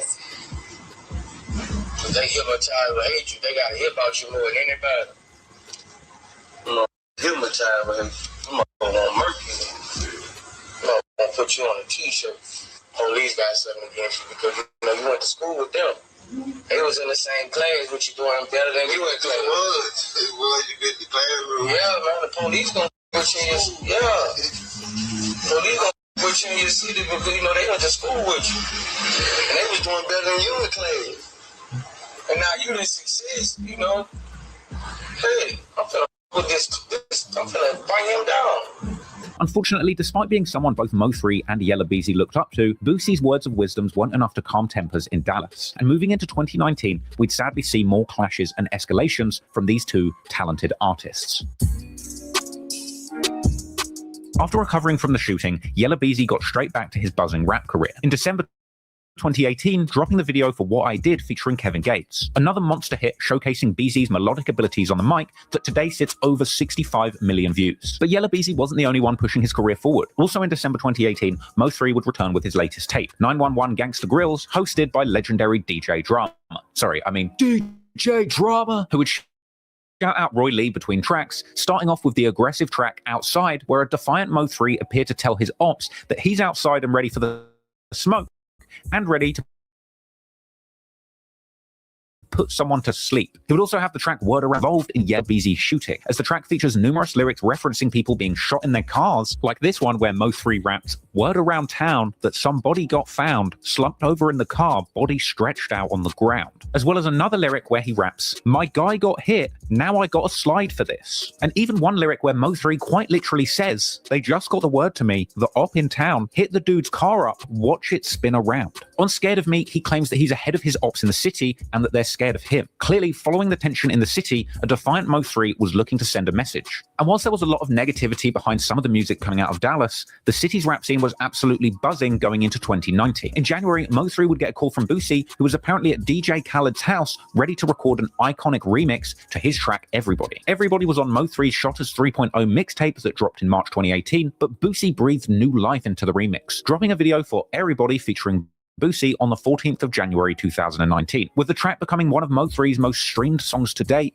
sitting right now over 103 million YouTube views. But Mo3 wasn't the only person in the city making moves around this time either. Also in January, Boy Freddy would drop his latest project, Rock. Well, I want y'all to understand, Yella Beezy got out there first. But Mo3, and he had a lot of hate. But then Mo3 started coming. And he was the most talented. It's just the truth. 20 flow. And Yella Beezy would drop big videos for his tracks My Way Up and Keep It On Me. But sadly, moving into late February, the feud between Dallas's buzzing rappers would kick off once again, when on February the 22nd, 2019, Mo3 releases the song 219, commemorating the birthday of Roy Lee and dissing numerous rappers from the Texas rap scene. Mo3 would say that if he died today, one of his ops would die too, and that the interviewers keep asking him about the other rappers in his city and that he hates all of them and they're scared of him. He claims he's not about the internet beef and that he is actually going to kill one of these rappers. He rapped that he shot at somebody's Sprinter bus, an apparent reference to an earlier shooting target. And see how he was taking a lot of subliminals at things that was actually going on. And I'm gonna tell you, this guy was gifted with his words. It got real for real. Trapboy Freddy's Sprinter, he references the body in Fort Worth saying that he had a show but he doesn't recall the murder, and referencing Yella Beezy's shooting, saying you heard about that rapper that got shot on the tollway, as well as saying that the city knows what he did when he hit up that rapper and made him famous, and saying that he barely made it and he won't make it again. And he would claim that his ops have put a $10,000 bounty on his head, but they won't be successful. Naturally, this song caused shockwaves in the Texas rap community. Go Yayo would respond to lyrics from the song by Mo3 on Live, denying lyrics from the song, saying that Mo3 had never hurt him, and suggesting that Mo3 isn't responsible for the shootings he claimed in the song. When you made that song, I bet you like, oh, I'm finna studio with this one. He was like, I'm gonna drop it on Roy Lee's birthday so I can get all them that behind me. Ooh, I know exactly what I'm gonna do. You making all this talking about you done hit sprinters up, boy. Stop playing with us. But be for real, I ain't never heard about no slapping me, punch me down. None of that. Should have kept the murder out your little rap beat, boy. Tollway. You gotta be a stupid mother. Shoot at it on a tollway. Every time you jump on a tollway, it's cameras. Yayo would go on to suggest that Mo3 was not the person who caught a body, as some people thought, during that altercation in Fort Worth. Should have never said nothing about no forward murder, all that. Stop lying, bro. Why every time you speak on the murder, you talking about like you done caught a body in my city, boy? You ain't caught in my city, but STD from that little nasty you was on in my city, boy, on crib. And Yayo would go on to say, if he's in the club with his ops, then it's going down, and Mo3 doesn't do anything about it. But y'all know, if I'm in the club, and them boys in the club, it's finna go down on 4 weeks. Yayo would go on to claim that he would beat up Mo3 when he sees him, and then revealing that Trapboy Freddy has footage of Mo3 apparently running away from him. Boy, we gonna beat out you, boy, when we catch you, boy. We gonna beat the at you. I don't care, boy. These boys got you on camera. These boys got you on camera running under cars. Running under cars. Stop playing with me. And this bold claim by Go Yayo would be backed up by Trapboy Freddy himself, who would then take to Facebook sharing this supposed video, leading to a vicious back and forth between Mo3 and Trapboy Freddy. Soon after Mo3 released his diss song 219, dropping shade on numerous Texas rap rivals, Trapboy Freddy would take to social media attempting to get back at Mo3 and embarrass him, leaking a grainy piece of surveillance footage purporting to show Mo3 pointing at somebody and subsequently leaving the scene, with it being implied that he had been chased away by Trapboy Freddy. The clip had apparently been shared on Facebook by Freddy himself, who claimed this altercation is the reason that Mo3 has been hiding from him for a year, and suggesting that Mo3 had turned up thinking Freddy wasn't with his homies because no cars were outside, saying that Mo3 wanted to talk and ended up running away down the street. Apparently, this confrontation had happened a little while after Mo3 and Freddy stopped talking, this being the result of Mo3 being upset that Freddy continued working with Go Yayo following the nightclub shootout, with that collab of course being the song Six Pick, which featured Yella Beezy, Trapboy Freddy and Go Yayo, with Mo3 and Trapboy Freddy going back and forth in respective Say Cheese interviews. Like what he really meant, or however he meant it. Yeah. If it wasn't nothing towards me, you gotta say that, bro. That was my nigga. And I vouch for him on every level. So if it ain't the same, it ain't that. I ain't gotta stop talking to nobody. You can't get on social media and explain everything that's going on in the street. You know what I'm saying? You can't do that. The goddamn radio people, the goddamn bloggers, you can't tell them, say, we ain't doing this because of this and this and this. You can't do that. You just go your way and do your thing, worry about yourself. Like, and you know, they gonna paint their own picture at the end of the day, but like, nah, man, like. Mo3 would respond to this newly leaked footage in a heated IG live where he seemingly rebuffed claims that he was running away, telling Freddy to post the full video, which apparently tells a very different story, and saying that he pulled up on Freddy a year ago and Freddy did not want the smoke. Post the whole motherfucking video. I'm gonna beat some motherfucking ass. Talking about running, scared of you. Did you tell him I'm in your hood? Did you tell him that? Did you tell him on the video that I pulled up in front of your motherfucking in that that's a year ago? You ain't want to scratch. I was telling him, blood, I just want to fight. I just want to beat you up real fast. So y'all see it's getting real because, you know, people could put stuff out there, could be true, and it's getting real. So telling y'all, man, this real, real. I was doing blood. You don't put that down, blood. Blood, put that down right there. Just come on, blood. I'm got this all I got in my hands, blood. Put that down right there. Okay, cool, all right. Mo3 would go on to suggest that he had fled that day because the police arrived, not because Freddy was chasing him, and saying that Say Cheese will back all this up. Then time I run, everybody running from you in the loud came. Tell him why I left. Tell him why I left. Post the whole video. You bad. Listen what I said. Say Cheese trying to get in my business. Sean Cotton. Tune in, Sean Cotton. How the fuck tune Say Cheese in? Say Cheese in that video so he know that I'm back when I'm talking. Say Chief seen the whole video. If y'all see the whole video, listen, in the street, know if the police come, fam, it was like 8 or 9 niggas on the block that day, broad day with that. You know. If you show the whole video, you'll know what I'm talking about.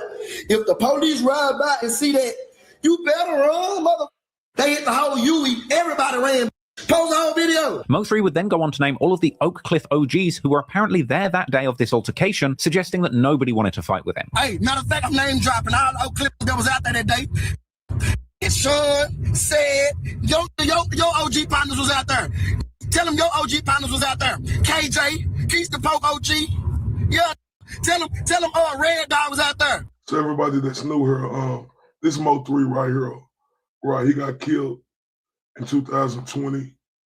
The rapper Yella Beezy, who you gonna see, who I'll show y'all later. He got indicted for in this trial coming up next month. This happened here in Dallas. It's huge. It was all over the world, this beef. You know, so waiting for this trial to come out to see the evidence presented. We're going to be talking about this the next coming days and weeks leading up to this trial. Another big homie, he was out there. What Mo3 do? What Mo3 do when he pulled up? Say, I want to look at that. Let me scratch him and punch you down real fast. Come on. No, I don't do no fighting. I don't do no fighting over here, man. We too fly for that, man. Oh, we too fly for that. Mo3 would even go on to say that he arrived with one of his friends who knocked on the door, telling everybody that he was here to fight with Freddie, but Freddie didn't want the fight. My partner knocked on your door, and I told him, because I was talking to the OGs right there, you know what I was telling them? Hey, that nigga in there, and I'm trying to scratch him down. They like, for real? I'm like, yeah, that's what I came over here for. I ain't strapped, I ain't got no burn, I know nothing. I ain't got none of that. I'm finna punch him down real quick. We're gonna get this out of the way. He come outside. Oh, what's up? What's up? Whoa. No, I don't do no fight. I say, come on, blood. This ain't gonna take that long. No, I don't do no fight. Post the whole video though so they can see. Bro, you didn't want to fight, so I left. Police came, so I left, man. And in the end, Mo3 would say that he's in Dallas now, and there's still time to meet up for a fight. I'm in Dallas right now. Blood, come on, blood. Pop out right now. What time is it? Blood, pop out. We pop out scratch real quick. Come on, blood. So y'all see why I'm on this right here, because it's in Dallas. You know, if you're from Dallas, you've seen this whole thing go through, right? And this is serious, because this dude right here, he lost his life. We don't know who did it, but he got ran down on the highway. We're going to be covering it to bring y'all up on a lot of stuff over these next coming weeks. But Freddie would clap back at Mo3. Because the trial do start in February. It's real. With his own life, saying that he doesn't rap, and because he has money from the streets, he doesn't need to beef Mo3. They gotta do that rap. I don't gotta do that rap. I can sit back on these bands, boy, and play with you all day, boy. See, I don't gotta do that. I don't gotta book shows. I don't gotta do none of that. See, Freddie got money older than you, little boy, before you got bad. You know what I'm saying? Freddie then went further, saying that the footage he shared was only one incident, going on to suggest that they caught Mo3 trying to go into a nightclub, King of Diamonds, a few months after this incident. And that's just one incident. Oh, you may have thought I was bull 2-3 months later after the video, you try to go to the club, KOD. Do you not remember trying to go to KOD? Do you remember trying to go to KOD, boy? Freddie would go on to question why Mo3 went live when they're in the same city and he could have just pulled up on him that day. Why is you going live and we in the same city? Let's get this gangster popping. Call me, let's pop up. What you doing? I want to fight. Boy, you better go sign up for. Why I say y'all in the streets is get real. People be out here talking, and you know, it end up happening like this. Like, there's some stuff that happened in Dallas, right? And the trial coming up in February. It's real. Boxing. No. Clearly, Mo3 was up for this challenge, as he would be seen on live once again that day, saying that he's ready to meet Freddie for a fight. Blood, kill out lit. Let's pop out. I'm in the city right now. Let's pop out. Where you at? Let's pop out. We all gonna pop out. Ain't nobody really got to pop out. Just me and you in the camera. Salute to the beautiful, pretty Kooky. I know y'all probably ain't familiar with this. This is something that's going on here in Dallas. It's the artist Mo3 who got killed. A rapper Yella Beezy, right? Who on trial coming up in February. And this is a case that I'm gonna be covering real extensively. And I'm just giving y'all the background on it. And we're gonna have the background on it in the coming days as well. Mo3 would go on to say how frustrating it was for Freddie to tell him to come and pull up on him when that's literally what he did in the video a year before. I am from North Dallas. I went to Oak Cliff on Sino with some Oak Cliff. I went and pulled up at that boy's store like a real dude. I ain't get on Facebook. I pulled up. Y'all didn't even know about this, and here come a year later. They want to post a little bit of the video. Get your on, fam. I pulled up. Mo3 would also deny Freddie's earlier claims that he was mad at him for not being on the song Pick 6, saying that he never cared about that song, and saying that he simply pulled up once he heard Freddie had been talking on him. This the day he got on live and said, I didn't want to be on Pick 6. Now he know I ain't give a fuck about this damn song. I don't know why the fuck he did that. Instead of responding to it, y'all notice I never said nothing about it. I pulled up on him. That's what real. Mo3 would go on to call for Freddie to meet him for a fight numerous times over the course of the live. Blood, it ain't nothing for us to get in vehicles, pull up, everybody out there, so it won't be no friction, it won't be no misunderstanding. You understand me? Hell, I don't give a damn if you bring your kids. I don't give a damn. Hey, call the referee. I don't give a fuck what they do. I do you even better. I come with just 4 people. You can come with 100 people or 50 people like you always be. I just come with 4 people. Is that cool with you? Let you go ahead, pull up. I punch you in your mouth a couple times. And, you know, that's cool. And seemingly after this, Mo3 would jump in the car and quite literally pull up once again, claiming to be outside the CME headquarters where Freddie hangs out. I don't keep talking about this. You know, because I'm out here.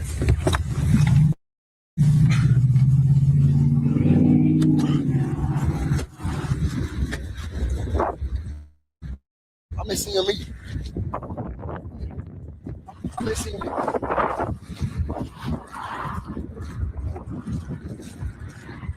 Mo3 would also post a story claiming that Freddie was just there, so he pulled up there, but suggesting that the IG live was cut short because his phone died on location. Apparently he didn't find anybody there when he pulled up, going on to question where the new CME HQ is located. And then he would take to live once more, asking where that new location is. Where the new shop is, blood? Tell me, blood, and I'm gonna pop it. Nah, really. Yeah.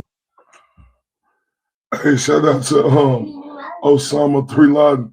He say half the motherfuckers in Dallas had something to do with killing my boy 3. Shaking my head, y'all stay tuned. It's all coming out. Long live 3. Man, like I said, I can't wait because I'm from Dallas, right? And I seen it all, right? I seen it all. I'm ready for this case. I'm gonna be covering it extensively. So I hope over the next coming weeks, so I hope everybody stay tuned, because this is what we on. I just went to where you was at. Just rolling around in the car, said you was over there. Where the new one at? 10. And following that up with a story saying that Freddie and Yella are scared of him. Now, clearly things were escalating to dangerous levels at this point, and naturally the public nature of this feud would soon drag others into the drama. In Mo3's original live, he said that the beef between him and Freddie wasn't about Oak Cliff versus North Dallas because he has friends in Oak Cliff, even calling on the OGs to stick up for him. This not about no Oak Cliff, North Dallas. This not none of that. This about us and them. I got partners from the Cliff, fam. I got we heard we heard, so I be already in there, bro. Like, I'm already there. You can't, I need all the OGs. I need all the OGs stand up. This is an OG affair right now. Now, after all of this went down, some Dallas OGs would go on Real Life for an interview denying that they were involved in Mo3's beef. With this apparently going on after a since deleted Say Cheese post suggested that Mo3 was banned from his own hood. After reportedly being banned from his own city from making a controversial diss record, Dallas rapper Hot Boy Mo3 returns to his hood in North Dallas. I didn't know he dropped us something against Yella Beezy, because we don't got nothing against Yella Beezy or Trap Boy. This ain't no Oak Cliff, North Dallas thing. On some shit you got going with Yella Beezy, man, we not going for that, bro. We ain't got nothing to do with Yella Beezy, a Trap Boy Fred. Shout out to, he say 3 was pressure, 3 was knocking motherfuckers down, left and right in them boys. Oh, man. See, this, I'm going to be honest with y'all. This dude right here, he know what he talking about. It's crazy. Because he know what he talking about. I hope you hear over these next coming weeks in the trial, because you know what you talking about. Like I said, it's a lot that went on. Mo3 was a problem. He was. And he was going to be the best ever. Like, he was going to be crazy big because he was that talented. And like I stated, and it's crazy. That's why I say over the next coming weeks, I'm going to get all y'all in tune to this. We're going to cover that whole trial. And Mo3 beef. That's what that happened. We don't even know nothing about this. Following that, Mo3 then appeared on a real-life interview of his own, denying claims made the previous day that he's not respected in the North, with Mo3 appearing surrounded by his own lineup of North Dallas goons and going on to call out blogs for posting fake news and instigating drama in the city. People say Mo3 can't come to North Dallas. You know how mad I be? Yeah. Who said I can't? What the They just gonna put that on there like that's really like that, like somebody standing on that? That's straight up and down. Fam. Bloggers is bloggers. I get mad every time. Every time a blogger puts some the wrong up, I get mad. I can't, you know what I'm saying? Unfortunately, only a few weeks after this, violence would be sparked on the streets of Dallas once again, when on March the 13th, 2019, a friend of Mo3's by the name of James Browning Jr., aka Bubba, would be shot dead outside of a South Dallas convenience store, with the entire shooting captured on camera and... Okay, now y'all, this one they got rigged right here. Rest in peace to Bubba, right? This one that got real, because this was Mo3 partner. You know, out of Dixon. Like I say, this is deep, y'all. This is deep. I want everybody to know this is deep. broadcast on the news, but is way too violent to show you on YouTube. Following the murder, Go Yayo would gloat on Facebook saying Mo3's songs got his friends killed. Meanwhile, Mo3 would honor Bubba in posts, saying that he was at big record label meetings for his fallen friend. At this point, the beef is beginning to spiral out of control, with Mo3 running around seemingly pulling up on people and dragging the local OGs into the drama, seemingly completely unafraid of what the consequences might be. But strangely, awfully silent during this period was Yella Beezy, who decided to remain behind the scenes and not take the bait, moving in silence, focusing for the time being on his buzzing music career, and the following month dropping one of the biggest songs that he had released to date. And from there, it wouldn't take long for another clash to pop off with Mo3, this time with the police getting involved.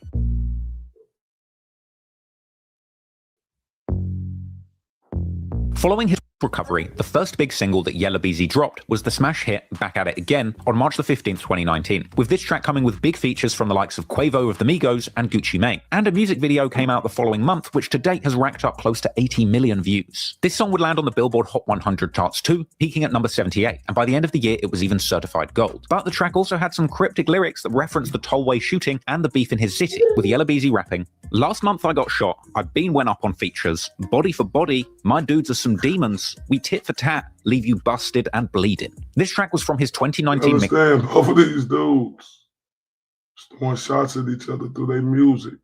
So this ain't no one over the other. This got real, y'all, if you're from Dallas. If you really in the music scene, you know what went on.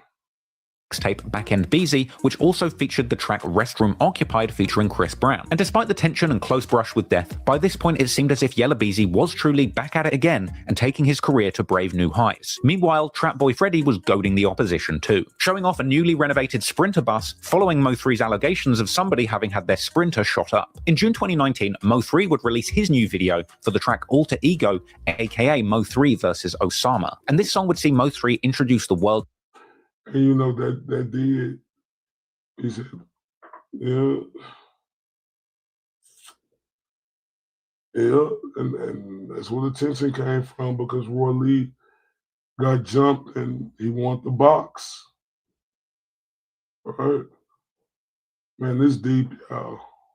To his new alter ego, Osama 3 Laden. Yeah, that's really what he called himself. Along with revealing his provocative, iced-out Osama pistol chain that he would become synonymous with. This song would see Mo3 rapping back and forth between his two alter egos, Mo3 and Osama 3 Laden, his evil side, an apparent body-catching demon. And when I tell y'all Mo3 was that dude in the city, he was that dude, and his music still is just killing something, y'all. He was that dude in the city, let's not get it twisted. Because Mo3 versus Osama alter ego, man. Clearly, Mo3 didn't mind playing the villain in his city to the point where he would nickname him after one of the most hated terrorists in American history. And with that mindset, it's really no surprise that things would pop off once again between these Dallas rappers, with the next clash happening in July 2019, when allegedly a promoter attempted to book Mo3 and Yella Beezy to play the same concert, the 2019 Unruly Citizens Festival at the Ford Center. Mo3 would arrive to perform, being told by police he would not be allowed to enter the venue where Yella Beezy was, ultimately leading to him being arrested, with Mo3 broadcasting his own arrest on IG Live. What's your first name, sir? Melvin Nova. No boss? And no BLE. Hey, what's your birthday? May 31st. May 31st, 1992. That's your real birthday? Hey, I'm on the show. I ain't doing nothing. I'm on the show. Stay right there. I ain't doing nothing. You're not in the show, dude. You're not in the show. When? Let's see, everybody. This is where it popped off at right here. Because if we're looking at it in reality, right, you just got to understand, like, the beef was there, right? So they took Mo3 off this show, right? And it was Yella Beezy, right? And Yella Beezy and them was saying they do it because they told me it was beef. You know, Mo3 said he ain't got no beef and stuff like that. And then they was lying, you know, saying Mo3 was lying, he wasn't never on the show. Just to give y'all a little black drop. Let's go. I ain't know this, sir. Mo3 would be escorted from the venue in handcuffs, later taking to social media to mock the police and Yella Beezy for having him removed from the show, and suggesting that a flyer that had both Mo3 and Yella Beezy's names on it had been taken down from the internet, leading some skeptics to suggest that Mo3 was never booked to perform there at all. I ain't going in the show if he in the building.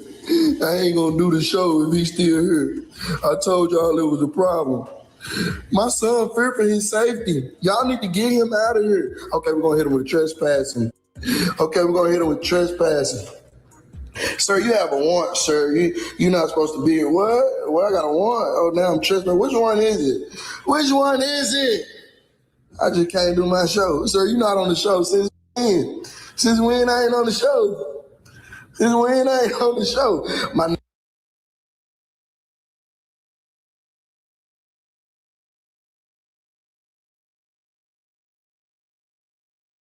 name on the flyer. Oh, they took all the flyers down off their page. So now people saying he was never on the show, folks. I ain't got no beef and no rap. I don't know what y'all talking about. I came here to do a show. But they told us, we see you on the premises, gonna get you up out of here. Who told y'all that? Blake, you told me that Dallas gang unit called and said, y'all gotta take Mo3 off the show because he's a gang member. I thought whatchamacallit was neighborhood. I thought he was rolling 60 Crip. That don't make no sense, man. Come on, y'all killing me with these lies, man. Y'all sit there and book me for the show. Had all my people and fans buy tickets. I wasn't even there 20 minutes. You see that? So on the show, they took him off. They started saying that they didn't, you know, whoop-de-whoop. And, you know, this pitch Mo3, follow along, y'all. Because he gonna come with the receipts. Now, various versions of the flyer with Mo3's name have been posted online, but Yella Beezy himself would also claim that this was a fake flyer, suggesting that Mo3 cannot get booked anywhere or make money like him, suggesting that Mo3's whole narrative of getting thrown out of the show was fake, basically suggesting that the whole arrest was just a gimmick to try and get attention, basically a publicity stunt. Let's get one thing straight. You is f***ed up and can't get booked nowhere, so y'all trying to play these stupid ass kumbaya game, making fake flyers, trying to get people to think that we cool, and shit ain't sweet on this end. Ain't now on the same motherfucker fly as me at all. You know what I'm saying? If you really booked on a motherfucking flyer, show your contracts. Everybody gotta have contracts when you getting paid for a show or you doing free show. If you was on the show, why the did you walk through the front of the building? Everybody know when you're an artist, you walk through the back of the building. So why the did you walk through the front of it if you own the show? Man, come on, man, you playing motherfucking games, man. Ain't nobody want even around the motherfucking vicinity of the motherfucking venue when you try to pull up. Out of all the motherfucking shows we've been doing in Dallas, we do shows all across Dallas, Fort Worth, all this shit. Why the fuck would you go to the one that's in Frisco when you know they're gonna have a whole bunch of police for you can be safe? You so focused on trying to ride my wave and trying to look at my motherfucking pocket. You can't do your own shit. You know what I'm saying? So that's the difference right here. Mo3 was never riding these guys' waves. And that's just real talk. Mo3 was a talent in itself. Just like this dude was trying to have big hits. But you know, when shit started happening, people started saying words. Mo3 was a giant in the city. To me, the best to do it in the city. Like, all that publicity, it's not going to get you nowhere. You trying to come up off gimmicks. That's why you can't come up, because gimmicks don't last long. That's why I ain't with y'all, because the whole city know you hoes. The whole city know you. All y'all want to do is pull publicity stunts. Ain't about you solid, man. That's why you can't get past. Because you trying to come up off gimmicks instead of being authentic with the You trying to watch what's going on over here. Mad at the paper, man. I ain't worried. What the fuck I'm gonna worry about? Who trying to do free shows? I just got 70,000 this week off shows. I done made 70 this week off shows. So why the fuck am I worried about who trying to do shows for free? Trapboy Freddy would also take to social media to call Mo3's arrest a publicity stunt. A publicity stunt. Oh, look at the fire. I want to be relevant. Dumb. Hey, let me. And see, they was on her, you know, like saying it was a publicity stunt.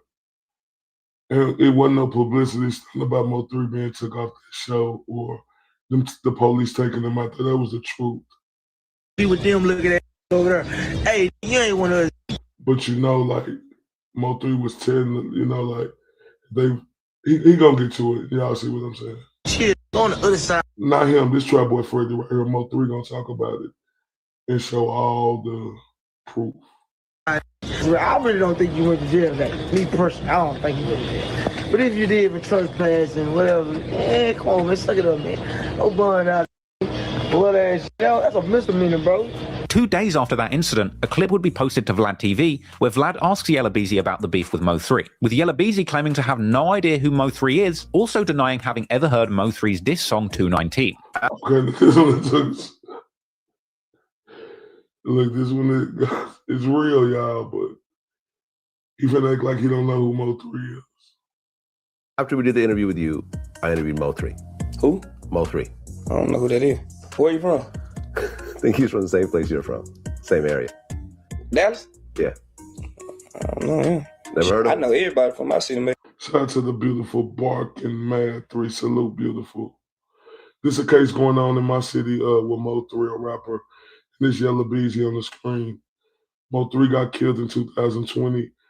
And he on trial for murder for hire. Yella Beezy right here. You know? Mo3 dropped a song. This is a case I'm going to be going over the next couple of days and going to be doing a trial on this too. This is big in the city of Dallas. Called 219. Some people say is a diss song towards you. I ain't never heard it. Clearly Mo3 was still feeling sore about what had happened at the venue, and no doubt Yella Beezy denying his existence only angered him more. So the following day, on July the 30th, 2019, Mo3 releases a music video for the track Let Me Find Out, where he appeared to go at Yella Beezy directly, referencing being ejected from that concert where they were both supposed to play together, suggesting that the police recommended he leave due to Beezy not wanting him there, with Mo3 suggesting that he had lied to police, saying that he was friends with Beezy to try and get in the venue, and saying that he plans to shoot every diamond off his teeth, as well as once again referencing that shooting on the highway, and lyrics suggesting that Beezy had told his team that he wasn't going to the show if Mo3 was there, alleging that his manager had called and said that it wouldn't be safe. And he would even say on the outro of the track that the promoter had asked if it was okay to put Mo3 and Beezy on the same show, with Mo3 suggesting that he had no problem with it, and suggesting that the promoter had asked Beezy whether they could be in the same venue together, alleging Beezy had said that he doesn't want to be within 50 feet of Mo3. The day this track dropped, Go Yayo would take to Facebook to diss Mo3, and at some point Mo3 would take to IG Live once again to rant about his recent beefs in the city for close to an hour. First off, rebuffing claims that his arrest at the Ford Center was a publicity stunt, and saying that everybody will owe him an apology after he exposes the... Here we go now. Remember I told you they said he was lying. Now here he go. He's gonna show his proof on that he wasn't. Facts on live. He always is, it's a publicity stunt. If you was one of them in the comments before I'm finna expose you. This is Mo3 right here for everybody coming on here who got killed in 2020. He got shot down on the highway. And the dude Yella Beezy on trial. He got indicted for murder for hire. But this Mo3 right here. Please apologize to me after this. He would go on to show a flyer and an Instagram post confirming that he was indeed booked for the show. Who I was on the phone with? I was on the phone with Unruly Citizens. That's who, the concert at the Ford Center. Unruly. Let me show you, man. So, Unruly. There they go. Unruly. Mo3 would explain that there were 4 promoters and that one of 4 promoters claimed that BZ called them and said that he doesn't want Mo3 to be there. You got a couple members of Unruly. It's like a group of them. At first, you had 3 of them saying, okay, cool, it's good for the show. And then you got this one saying, man, I don't like seeing these rappers. Man, I don't know if that's a good idea, man. What you call it? It's calling us saying they don't want to be on the show with them and whoop and all this. We don't want to, we done already paid them and stuff. And, we're just now adding you on. They just added me on. They did. I'm already doing shows. Mo3 claimed to have told the promoters that there was no beef between him and Yella Beezy, with them saying that Beezy told them that there was beef and that Mo3 had asked them to put Beezy on the phone, which they wouldn't do. Now, I don't got no beef with no rapper. I don't know nothing about that. I don't know nothing about no rap beef. I don't have that. Sir, what you talking about? Man, he said that y'all got a problem. He said that. Let me talk to him. Put him on the phone. Nah, we can't do that. Man, just put us on the phone, man. This business. I ain't got no rap beef. Mo3 went on to say that he thought he was booked for the show, even saying that Future, one of the headliners, shared the flyer with Mo3's name on it publicly, suggesting that they only deleted the flyers mentioning Mo3 after the event had taken place without Mo. So I told the promoter, I'm good. I'm going to do, you know what I'm saying? Book me, I'm going to do my shit. I don't know nothing about no rap beef. So he was like, man, 3, you for real? I'm like, bro, I'm for real, bro. All my kids. How y'all think I got on this show? Is y'all out y'all mind? Did y'all really think I just popped up out of somewhere? I was promoted on the radio, billboard ads, in hold on, Future.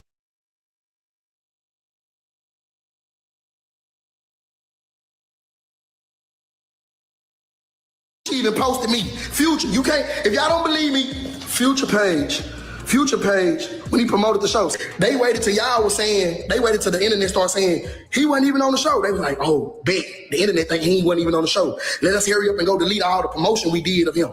So I'm looking like, they deleted it. Guess what? I recorded it. Future. This Future page. This, watch this. See, they weren't too quick on their feet.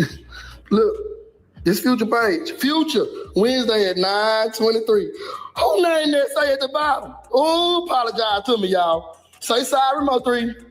So Future lying about me being on this show, this Future page. This is real page. Say sorry, Mo3. Mo3 would go on to say that he felt like the venue and the promoters finessed him, even going as far as to play a recording of the promoter supposedly telling Mo3 he was all clear to perform. And then they called me back. See what I'm saying? Listen, y'all. He not telling no tale because I was seeing him get promoted and stuff like that.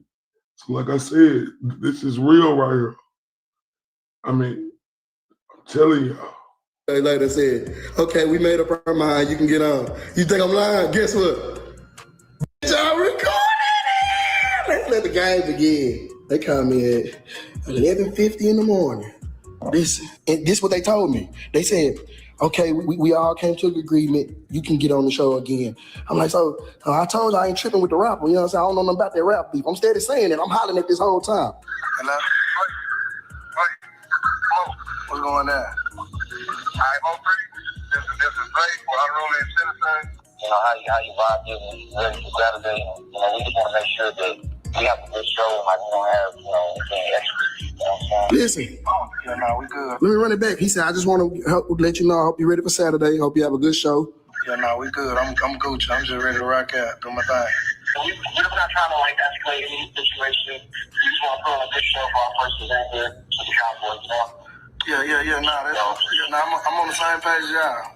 We want to speak to people directly so we can feel comfortable because obviously we see what you can do in a good crowd. So that's going to help our show. But we just want to make sure everybody's safe because it's a very suburban show. Listen, did you hear what he said? He said, obviously, you're very good at what you do. We would love to have you on the show. You can bring in a crowd. And it's going to help our show. A show that y'all said I wasn't on. Y'all better apologize to me, bro. Y'all hurt my feelings. This is the who run the show. We're not going to take you off the show. Listen, we're not going to take you off the show. Did you hear what the promoter said? Tell me sorry. Stop playing with me. Tell me sorry. Mo3 would go on to he was on the show, y'all. say that the police outside the venue told him that Yella Beezy specifically claimed he didn't feel safe with Mo3 in the venue. I'm confused why I'm handcuffed. I'm confused why y'all violate me. I'm an artist, sir. I'm verified, sir. So what you doing, sir? I'm supposed to be here, sir. Your show has been canceled. When, sir? I don't know nothing about that. When did they cancel the show? When? He got me in the car and said, you had beef with a rapper. I don't have beef with no rapper. Well, that's what him and his team is saying. Him and his team are telling us that they don't want to be near you. Wow. What's going to happen in Frisco? Mo3 would then address Yella Beezy's DJ Vlad interview, where he said that he didn't know who he was just the day before this, with Mo3 saying rather menacingly, how are you going to say you don't know me when you felt me? Why you get on Vlad TV talking about you don't know me? When you don't felt me, you get what I'm saying? But come on, man, you felt my presence before, sir. I didn't act like I didn't know you, sir. I said he's a good rapper. Mo3 then proceeded to mock Yella Beezy for telling Vlad he doesn't know him, but telling the police all about their business. You know what you could have did? You could have told them like me, it wasn't no smoke, and then they would have let us get in there. We would have been in the same. You ain't gonna do that, did you? Nah, you ain't gonna do that. I know. It's okay. I ain't mad at you. I am mad at you. Nah, I ain't mad at you. I'm just playing with you. You made me look like a liar. You made me look like a liar to cops, man. Because I sit up there and I was trying to, keep it real and say that it was not any beef, because I don't even know anything about no beef. And you went right over there with your little light skin and you told those folks it was some smoke. You told. Say one thing about Mo3. I heard him talking. He had a way with his words, and especially getting under people's skin. And he was in this bag right here. Those folks, you cannot be by me. Sir, you were sweating, sir. They told me, sir, you were sweating, sir. Sir, I would have loved to see you sweat. Now, to be fair, Mo3 does kind of go on to contradict himself here, playing a call that apparently shows the promoter telling him that he was being taken off the show because of his gang ties. Mo3, we got to put you off the show. I said, what? What you mean you got to put me off the show? Because you're a gang member. I said, isn't whatchamacallit a Crip? I said, do you have something against Bloods? I didn't know it was illegal to be a gang member. As long as you're not doing gang member crimes, it's okay. You have the freedom of speech and freedom to represent whatever you want to represent. They got Ku Klux Klan out here. 50 Cent was gangbanging once upon a time. He's successful. Sir, I'm not comprehending Lil Wayne. I always say, so woo, he's successful. Y'all think I'm lying? They said I could cook because I was a gang member. Guess what? I recorded it. The Dallas gang. Oh, gang unit, police. Yeah, call them. Listen, he said the Dallas gang unit, police called them and said, y'all have gang members on y'all show. And they said, who? And I guess I'm the only gang member. So they had to take me off, but I thought whatchamacallit was a 6-0 neighborhood Crip. Right. That don't, come on, man. Y'all got something against them banner hunters? Whoa, 282. Whoa. But he over there talking about neighborhood, let the seas lie. But I'm the only gang member. This that put both of us on the show. These facts. Y'all ain't gonna make me look bad. What, I'm lying for clout chasing for what? And after some bounty hunter blood banging on the phone, Mo3 would claim that after his arrest, he managed to get the promoter to admit that it was Yella Beezy who didn't want him in the show, not the gang unit. Mo3. So, but you just said they got all them gang members. Why I'm the only gang member that got to be taken out? How they just gonna call me a gang member? I'm not blaming nothing on the police. Listen, this him. Mo3 on the show. Is it good? Don't blame nothing on the police all the time. Stop that. Don't do that. I'm not blaming nothing on the police officer. What I'm trying to tell you is that on Wednesday. Hold on. No. I understand it. Listen, a rapper and his management felt like it was a bad idea. True or false? Watch me get quiet. Hello? Yeah, Listen. He didn't want to listen. All this was a bad idea. Don't stop blaming the police. All this is going on. All this commotion caused up.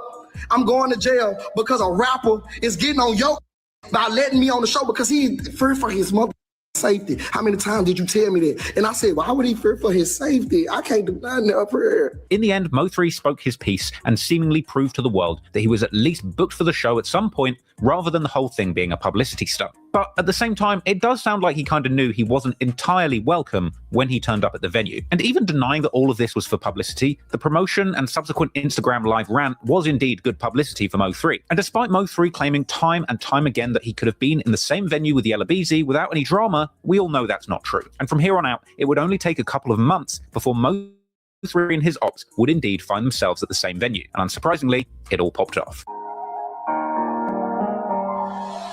Following on from Mo3 being rejected from the concert at the Ford Center where Yella Beezy performed, he would continue to have back and forths with his biggest rival on social media. On October the 2nd, he appeared in a Say Cheese interview where he jokingly suggested that he might be willing to settle the beef in a celebrity boxing match, echoing Roy Lee's earlier sentiments. Celebrity boxing, man, you understand me? Three versus whatchamacallit, T Diddy, knock T Diddy out third round.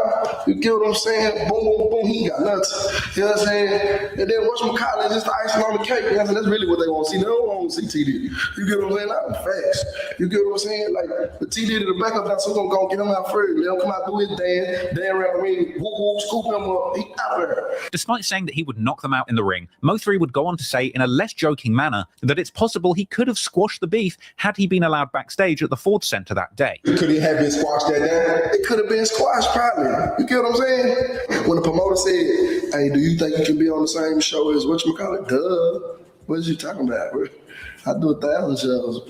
Ain't no man gonna stop me from not getting on stage. You get what I'm saying? Later in August, Yella Beezy's full DJ Vlad interview would drop, where he would discuss the tollway shooting, telling Vlad that he would not forgive the shooter, even going as far as to say that if his shooter apologized to him, they wouldn't make it out of the building because Beezy wants his get back. Now, you not finna come and try to say, I'm the that shot you and think you finna walk away.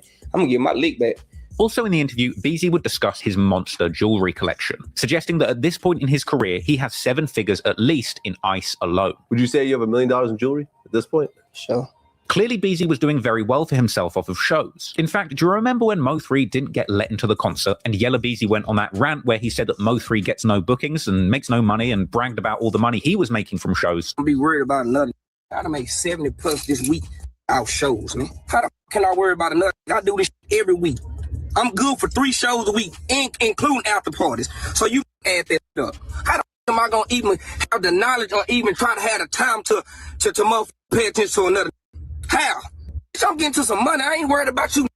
Well, clearly these words got in Mo3's head, because after Yella Beezy's DJ Vlad interview, Mo3 would be seen on social media spending $90,000 in jewelry, seemingly proving to the world that he's not short of money. Yeah, man. Come here, man. Hey, man. Get that. That drip. That drip, man. Get that drip. Oh, yeah. That way. That way. Get my boy. Get my boy. Let him know what we doing. I know it. That's a wrap. 60 for the watch, 30 for the chain. Sure. Later that month, See, this when it started getting real, y'all. Because Mo3 was back on the come up getting his money. I'm telling y'all, this trial gonna be something else. Would appear on No Jumper, where Adam 22 asked Mo3 what it would take for the beef to settle down, with Mo3 echoing Roy Lee, saying that he wants to fight his ops in the ring for money and settle things that way. Would be able to sit down and sort it out. You suggested a boxing match in your Say Cheese interview. Yeah, look. I just want to punch him down if it's some beef. I still don't know nothing about this beef. I'm not no boxer, but I'll punch him down. You get what I'm saying? It's like, just to shut everybody up, punch them down, we punch it out for some money, and we get them money to charity. You know what I'm saying? Give them to the kids. You know, the kids gonna love to see they hometown rappers scratch. Smoke it out. They gonna smoke it out in the gloves. Right. You get what I'm saying? And once they do that, after I beat their ass, turn around and get them kids their money. You get what I'm saying? Seemingly in response to this, Yella Beezy posted on his Instagram saying that he can't wait to punch Mo3 Mo3. And unfortunately, only a few weeks after this, yet another confrontation between Mo3 and Freddie taking place at the CME merch shop would be leaked on video. As on the 26th of September, Freddie would share surveillance video allegedly showing Mo3 arriving to the store once again looking for a fight, with someone shouting in Mo3's face, backed up by another man, allegedly Freddie holding what looks to be an assault rifle, with Freddie suggesting that this was the very day that Mo3's roam free pass was revoked. Mo3 would reply to this, mocking Freddie for standing there with a gun in his hand, whilst Mo3 himself was there, shirt off, ready to fight, and once again suggesting that this video had also been selectively edited. Mo3 would then take to Instagram, posting a video of him reacting to the footage and claiming that he came there unarmed to fight like a man. It's so friendly. Wow. Look at this video. I'm shirt off in your hood at your store. Tell you put that man, I'm a Yo, I'm telling y'all.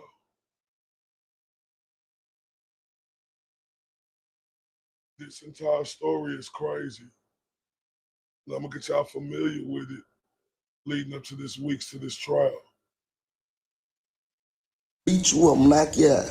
And all your partners was around there. All your partners with you. I'm at your store, in your hood, on Sanger, at your store, next to the motherfucking lunchroom. Shirt off. Look in the video. I'm in his face, shirt off. Put that strap down. I'm knock your ass. He did it. He ain't never put that. Come on now, ain't no damn fool. I don't want to punch. I don't want to punch him too hard and he sued the. Don't forget the fact, y'all. I came to his hood at his store. My shirt, you see my shirt off and my shorts on, no strap in my hand. I could have bought a strap. Why I won't do all that, man? It's broad daylight. Why I won't do all that? I came to punch on you, just a little bit, and that was gonna be it. This got tough with this big gun in hand. He ain't even shoot the. You never supposed to draw down on a person, sir, if you're not gonna, Mo3 would go on to say that the footage was 2 years ago and that he hasn't seen Freddie without a gun since, even questioning why Freddie didn't shoot him that day. 2 years ago. I ain't seen that since then without that gun. That's the video I was talking about. He still keep adding in there. Question the other day. How you let her come to your store? It's your store on your block. Check you. Tell you fight. You draw down with a big AR and let them leave and then shoot them and nothing happened to them? Hold on, so I came to your block at your store, made your come outside, told you scratch. You drew down with an AR and you let them leave? Come on, man. I hope y'all ain't glorifying the fact that this had a strap and didn't want to scratch. It ain't like we seen each other somewhere else. I pulled up. That's what you call I pulled up. I came where he at, and you let him leave. You let me leave. You drew out this big gun for nothing. Let me leave because you didn't want to punch it out and get your knocked out. And that's what the camera was going to show. You get your knocked out. You didn't want that dish. You got a reputation of her. Clearly, Mo3 was looking for Freddie to engage in a fist fight rather than a gunfight, and the following month he would finally get what he was looking for, because at the 2019 Dallas State Fair in October, there was an altercation where Trap Boy Freddie allegedly caught Mo3's manager Brandon Rainwater blacking at the fair and started a mass brawl. Grainy footage would later surface of the incident, which is too violent. Speaking of Rainwater, he played a big part in this, right? A real big part. And he said he testified. He played a real big part, and y'all finna see. Show you on YouTube, but it would purport to show somebody being sucker punched before a mass brawl broke out in the middle of the fair, with it being suggested that the person who was initially rushed and punched being Brandon Rainwater himself. Following the supposed fight, Trap Boy Freddie would post from the fair telling Mo3 that his partner was getting beaten up. Hey man, get to the fight, your partner's already getting the wheel. And sometime later, Freddie would post saying just how happy he was to finally punch someone with his big rings. Oh, I finally got to hit with the mother rings. Yes, sir. Finally got to give me one. We had to have a 9th grade knockout. It was fun to be, man. Sadly, this would be only the first of several incidents where Mo3's enemies in the streets would physically attack the man managing his music career. And unfortunately, the next occasion where fists would fly in Rainwater's direction would be much more brutal and much more closely documented. In December 2019, Dallas rap fans would be shocked when headlines hit that Mo3 had been shot in the head. He would go even further, supposedly posting footage of himself bleeding on Instagram after the alleged incident. Now, they're going to tell you all about this. Now, look, me being from Dallas and everybody who was from Dallas, we thought this was true. But this was just a little clip from a video scene. We thought it was true. Hey, come on. Hey. Pull through here. I'm good. Shot me in my hand, grazed my back. Man, I'm good. Now, it would later turn out that this shooting was entirely fake. In reality, it stemmed from a music video for his song Why, with the whole shooting thing just being a publicity stunt to promote his latest project, Osama, of course named after his destructive alter ego, Osama 3 Laden. This project featured numerous disses leveled at his ops in Dallas, as well as that scathing diss track 219, which had only raised tensions between the warring rappers in the city months before. But unfortunately, as we saw at the Dallas State Fair, despite Mo3 claiming to be untouchable, his feuds were beginning to affect those around him. And moving into 2020 once again, Mo3's manager Brandon Rainwater would end up being on the receiving end of a beating meant for Mo3. Reports would surface that in January 2020, an altercation took place at popular nightclub V Live. Allegedly, Mo3's manager Brandon Rainwater arrived at V Live strip club being told by security to wait outside. Eventually, he was spotted by Yella Beezy and his entourage, at which point a security guard holding a gun approached him along with Yella Beezy. Apparently realizing what was going on, Rainwater tried. And to give y'all a spoiler alert, he won his lawsuit against Yella Beezy. Rainwater, I think he got awarded $300,000, something like that. To run away, knowing he was about to be attacked. And eventually, the full surveillance footage showing the entire altercation would surface online. But once again, that's far too brutal to show you on YouTube. But in the video, we see Rainwater run out of the gates of the nightclub entrance into the street, being chased initially by one person thought to be Yella Beezy himself, with Beezy grabbing Rainwater's coat, pulling it off, and pulling him to the ground in the process, then beginning to punch and kick him on the floor. At this point, several members of the entourage rush into the street and join in on the brutal beating, with Rainwater trying to escape, ultimately being dragged into the middle of a busy intersection close to moving traffic. At one point, Rainwater is thrown in front of incoming SUVs, and it's honestly a miracle he wasn't run over and killed. Eventually, the group of around 5 people taking part in the beating would turn around and run back to the club, leaving a seriously injured Rainwater laying in a busy street, unable to get back to his feet as traffic speeds past him. Shortly after this, another clip would surface showing Beezy and his entourage running back to the club, with Beezy himself yelling on camera that he had beaten up Rainwater all by himself. For real. That's what they're running. What? I beat him up. I don't leave, yo. This incident left Rainwater with a... Now look, y'all, that's what he lost the lawsuit. Right. Somebody ran from one, I beat him up. And Mo3 came out with a song too. Mo3 was a genius. He knew how to do stuff off of stuff that went on. Cause he got a song called I Beat Him Up. Me by myself, I beat him up. Man, I'm telling you. Dislocated hip, and he would eventually sue Yella Beezy for $1 million in damages. And Mo3 would react to the news of the vicious assault on his manager in an Instagram live session, where he would say that his ops don't get any points for beating up a professional from the industry who isn't in a gang. No points. No points. She gets no points. The video going around that hit the internet. The video don't surface. You can't J no that's not like that, that's not cut like that, and ain't even trying to be like that. It ain't, oh yeah, that's how we riding. No, what's up? Ooh, Rainwater. Rainwater, I'm saying his name. Cause I keep saying, whatchamacallit beats up Mo3's manager. First of all, I want y'all to understand that's the only way the views, the numbers, and everything gonna go up because it's got my name in the front of it. First of all, y'all take me like a whoop me or something. Dodging me, ducking me, ain't even trying to be no vicinity of me. I don't know why I'm a friendly rapper, but I know what's up. Anyway, listen, this ain't even about me. Fam, the video come up, I'm finna show y'all both videos. You get, cause guess what they recorded it. Rainwater, my manager, is not no street. He graduated high school and went to college, sir. You get what I'm saying? He was promoting and throwing college parties for a living. He wasn't selling drugs. He wasn't gang banging. He wasn't locking B's and C's. He wasn't doing none of that. You get what I'm saying? Let me say that again. Rainwater, Mo3's manager, it's not no street. He's not no street. He ain't out here. He pull his pants up on his ass, you know, and whoop the whoop and, you know what I'm saying? Talk like he got some sense. You get what I'm saying? He's scary. He's scary. Why is 5 chasing down a scary man? Huh? You don't get no points for that. Then you walk back to the car talking about, yeah, I beat him up. I beat him up. Guess what, they recorded. He's not street at all. He be mad at me for something. See, the reason why Mo3 was so mad is because he wanted to just fight, right? But they ran down on his manager.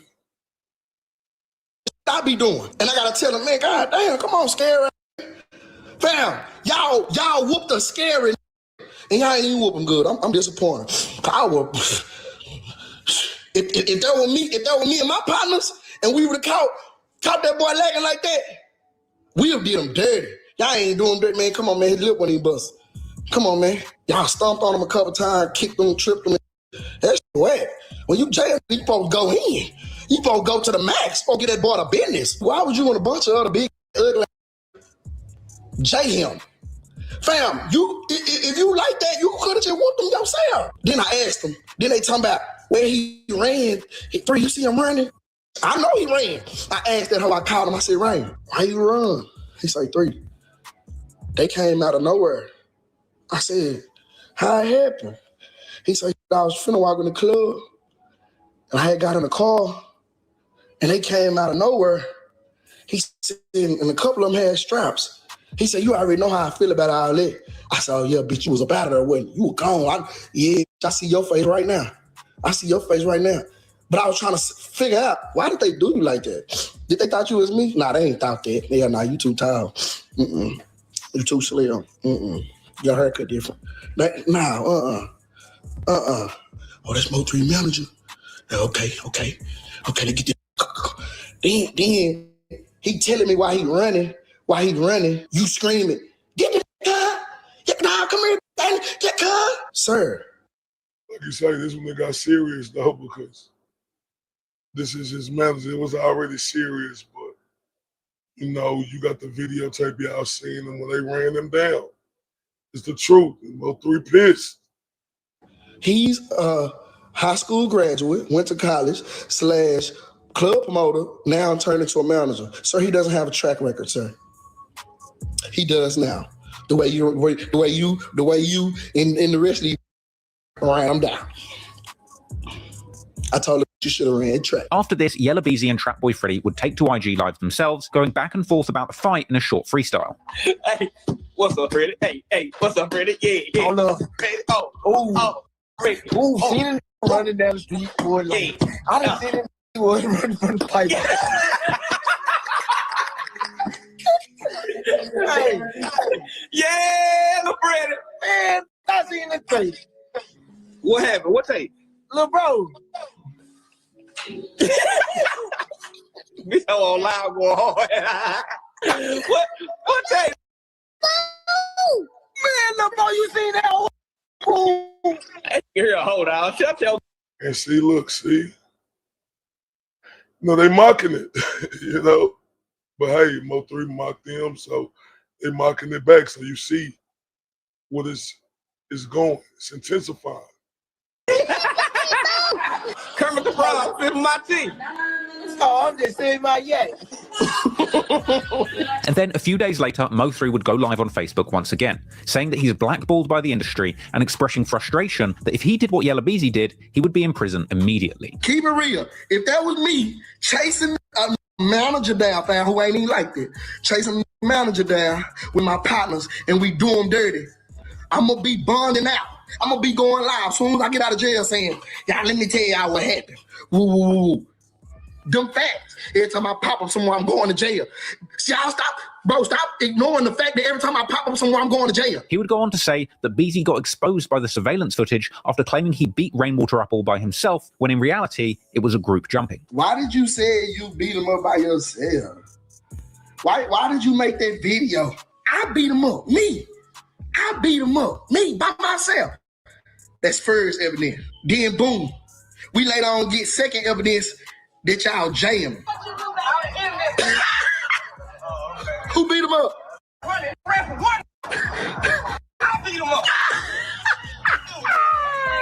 Mo3 would even react to the footage and say that Yella Beezy's girlfriend was hyping the situation up. You got your baby moms out there, Pete. What she say? Hold on, I gotta run that back. That's what you do.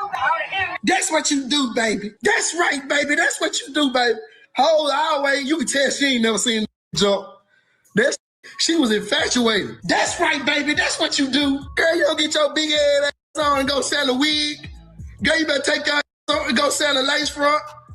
He ain't did nothing. Mo3 would go on to say that Yella Beezy's homies would be mad that he was claiming credit for the beating and suggesting that local Crips were disappointed when all of the footage came out. This how the court conversation went when they left. This how the conversation.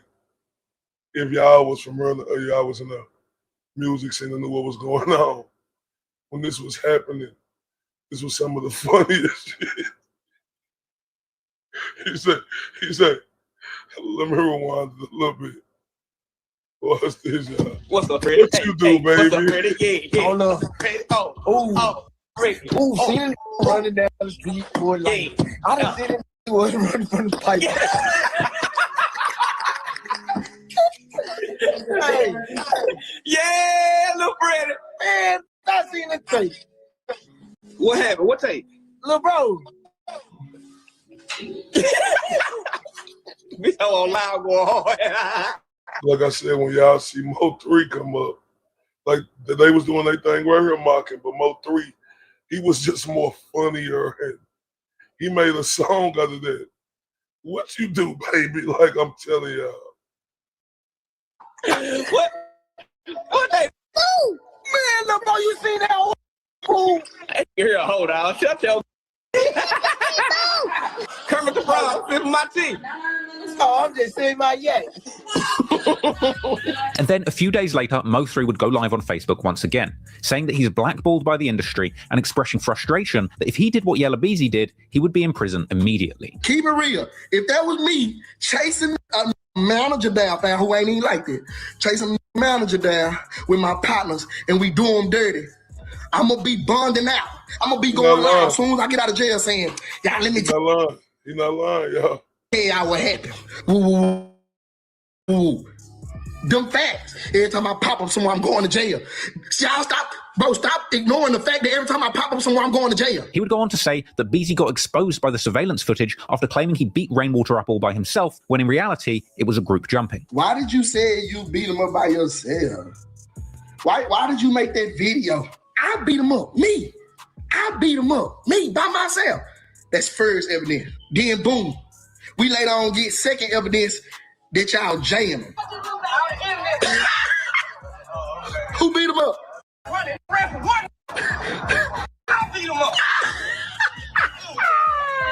Mo3 would even react to the footage and say that Yella Beezy's girlfriend was hyping the situation up. You got your baby moms out there, Pete. What she say? Hold on, I gotta run that back. That's what you do, baby. That's right, baby. That's what you do, baby. Hold our way. You can tell she ain't never seen jump. She was infatuated. That's right, baby. That's what you do. Girl, you don't get your big ass on and go sell a wig. Girl, you better take your ass on and go sell a lace front. I'm not there, y'all. This was some of the funniest shit. Oh, man. Man, God rest his soul. He did nothing. Mo3 would go on to say that Yella Beezy's homies would be mad that he was claiming credit for the beating and suggesting that local Crips were disappointed when all of the footage came out. This how the court conversation went when they left. This how the conversation went. So she said, that's right, baby. That's what you do. Go sell a wig, get your ass on. They got right in the car. I can hear them now. Yeah, cuz you see I did that, cuz, yeah, how yeah, doing all that Facebook bumping, cuz, yeah, cuz, call that, yeah, cuz. Here go the other in the back. The other in the back probably looking like, bro, you ain't really doing nothing, bro. Damn, you ain't gonna say my part, what I did? Y'all gonna let him take all the credit? Then video come out, they talking about, damn. I seen a lot of statuses like that. Damn, cuz, let me down. All the crib niggas talking about, damn, cuz, let me down. Mo3 would then go on to suggest that this must be the first time Yella Beezy has jumped anyone because of how excited he was after the incident. He was happy. It's your first time jumping somebody? Oh my God, it's your first time jumping somebody? That's your first time jumping somebody. You too happy. He was too heavy, bro. Moving on from this unpleasant incident, thankfully Mo3 was able to turn his focus back to music, with his next project gaining him another taste of mainstream recognition. On Valentine's Day 2020, releasing a joint project with Boosie called Bad As Mo3, with this landing at 135 on the Billboard 200 albums charts, and spawning the hit track One of Them Days again, with that releasing with a video in July that today sits at close to 60 million views. It's possible that remaining so close to Mo3 during the peak of their beef made Boosie a target too, but more on that later. For now, Mo3 wasn't the only one in Dallas pushing their music career forward. In May 2020, Yella Beezy and Trapboy Freddy would drop a joint track called Racks, which racked up 16 million views. And this was from their joint mixtape released around the same time, I'm My Brother's Keeper, which also had the track Ye Ain't Like That, an apparent Mo3 diss casting doubt on his gangster credentials, and the track Money on Your Head that seemingly confirms Mo3's claims that his rivals had indeed put a price on his head. But not content to let the beef settle, Mo3 would return with a new song in June, once again taking aim at his rivals. His new song, I'm the Truth, featured generic lyrics hinting at having done something to his rivals, as well as making a long speech on the outro calling Trapboy Freddy a backup dancer and claiming to have pulled up on him on his birthday, as well as suggesting that he pressed Yella Beezy on numerous occasions and saying he got his... Now, that was the funniest shit, y'all. He called Trapboy Freddy a backup dancer. Like, that was the funniest shit, and oh man, he got under their skin with that. Chain snatched at King of Diamonds. Clearly Mo3 wasn't going to let this beef settle anytime soon, and the following month he'd be seen on social media, seemingly mocking the ops once again, this time for apparently attending a funeral, and saying that when he used to be friends with Trapboy Freddy, Freddy would tell Mo3 to leave Beezy alone. What's wrong with y'all stupid? He ain't like that. Ain't like what? You still keep going to funerals. Ain't like what? Shut the fuck up. Man, listen, bro. Everybody know y'all can still on some laughing every time. And you gotta come hard in it all week. You talk, he ain't like that. Bro, the backup dancer I already used to tell me when I used to come to the hood, I used to come to y'all hood. Man, leave what you call it alone, bro. Leave my alone, bro. You know he ain't like that, bro. You know, and y'all gonna make a song time, he ain't like that. I'm the truth. Yeah. Hey, you talking about big old something walking down the train. And then let me tell you this. You drop the whole mixtape of my song, cut all that. Go do, take the numbers. Hey, you talking about pressure. You listen. You pop out so we can play Call of Duty. We're talking about paying. Pop out so we can play Call of Duty and get you one. With Trapboy Freddy responding to Mo3 in a tirade of posts on Instagram, suggesting that people dying in the streets is nothing new, and saying that Mo3 is hiding and not enjoying himself in Dallas, and that he will be killed when he is seen in public. Freddy would suggest that Mo3 only turned up beefing him at the store for internet beef, even going as far as to say that Mo3 is going to die wearing all his diamonds. Clearly this beef was far from over, and soon another escalation would take place, with Mo3 seeming to be put in the same situation that he'd been put in Fort Worth many years before, finding himself at a nightclub once again, being forced to use firearms to defend himself.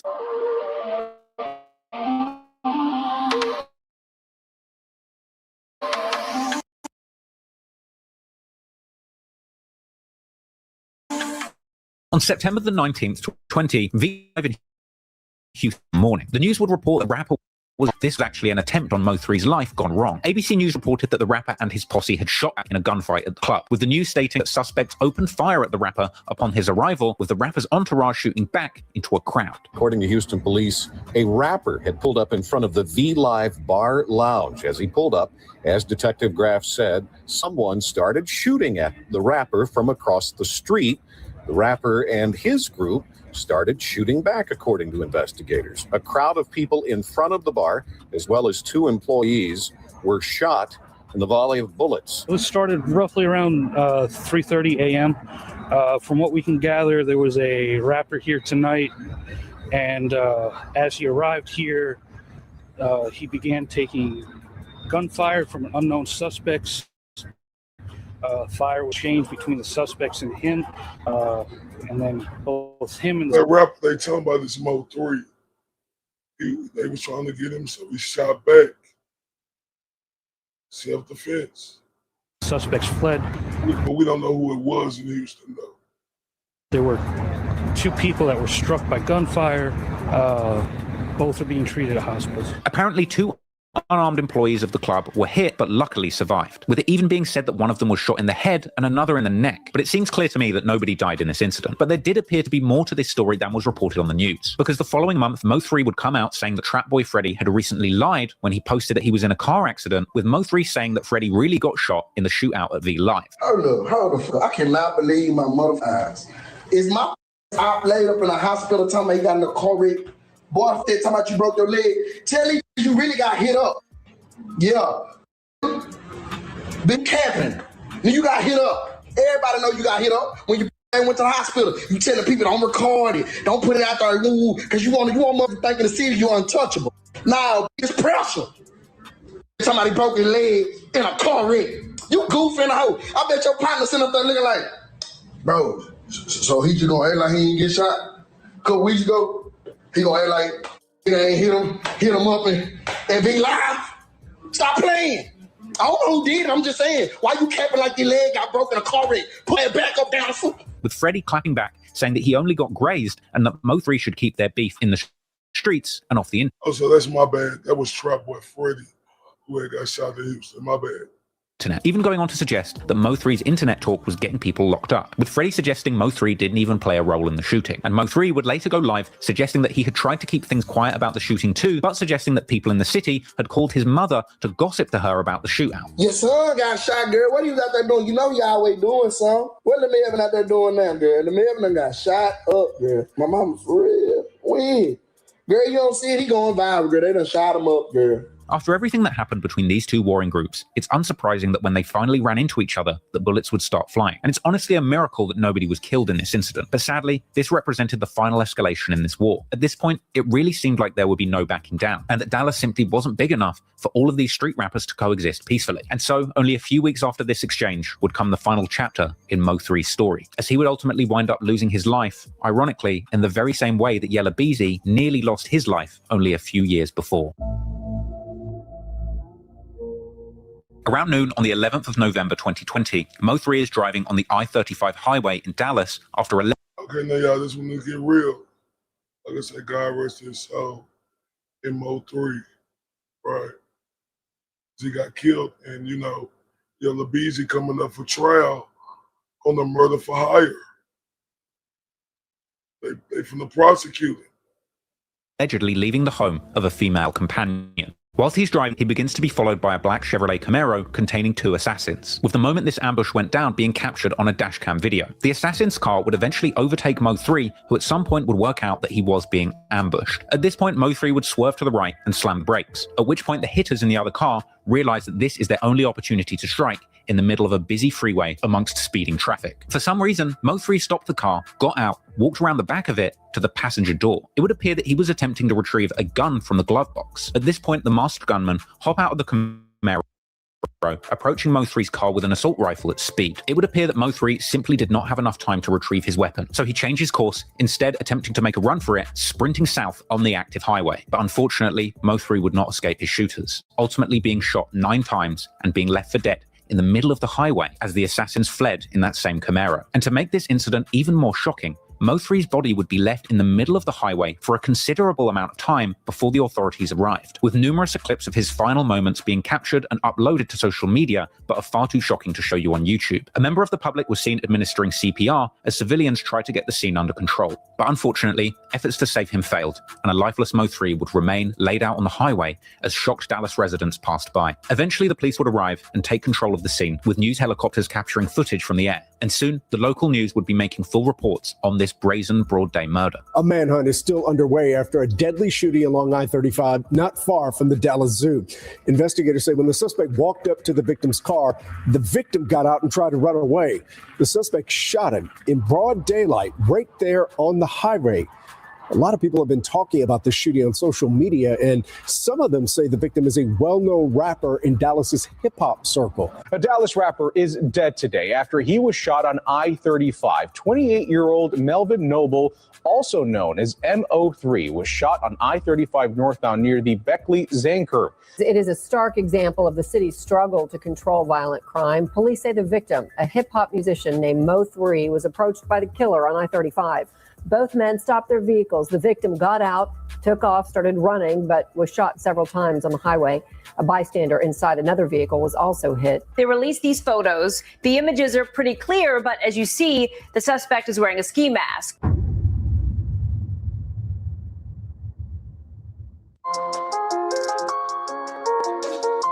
After the brutal murder of Mo3 on a busy freeway, his various enemies didn't take long to begin posting about it. Seemingly only minutes after the murder, Trap Boy Freddy would post a jaw-dropping story where he appeared to be stuck in the same traffic jam caused by the murder itself. Man, whoever got the freeway blocked out need to get y'all together, dog. God, can't get on the freeway. Man, Lord got the freeway blocked off all the way on Pope, dog. What they got going? I got the young boy with me, too. Yeah. And some would go on to point out that Freddy's location in these posts were mere minutes from where Mo3's body had been laying in the road, raising suspicions that he might have had something to do with it. Freddy would apparently post tributes to several of his own dead friends immediately after Mo3's death, before going on to claim that it would be time for him to pop a bottle and celebrate what had just happened. Gonna pop some bottles. It's bottle popping time. Half party time. Butt naked time. But Freddy wasn't the only person active on social media following Mo3's untimely demise. Yella Beezy would go live on Instagram with the comments flooded with people suggesting that Beezy was responsible for Mo3's killing. But naturally, Beezy would play dumb to the whole thing. What are y'all talking about, man? Goddamn me. Smoke right out the jaw. Say no more, say less.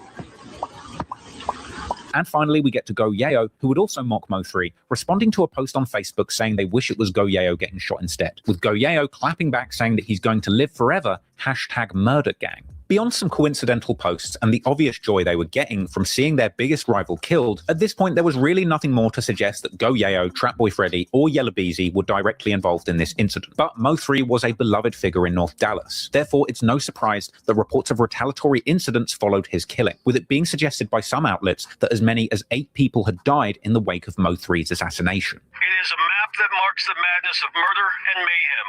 Over a 48-hour period, 6 identified Dallas locations, 8 people dead. But this afternoon, DPD Chief Renee Hall called it an alarming increase in the city's homicide rate and described why.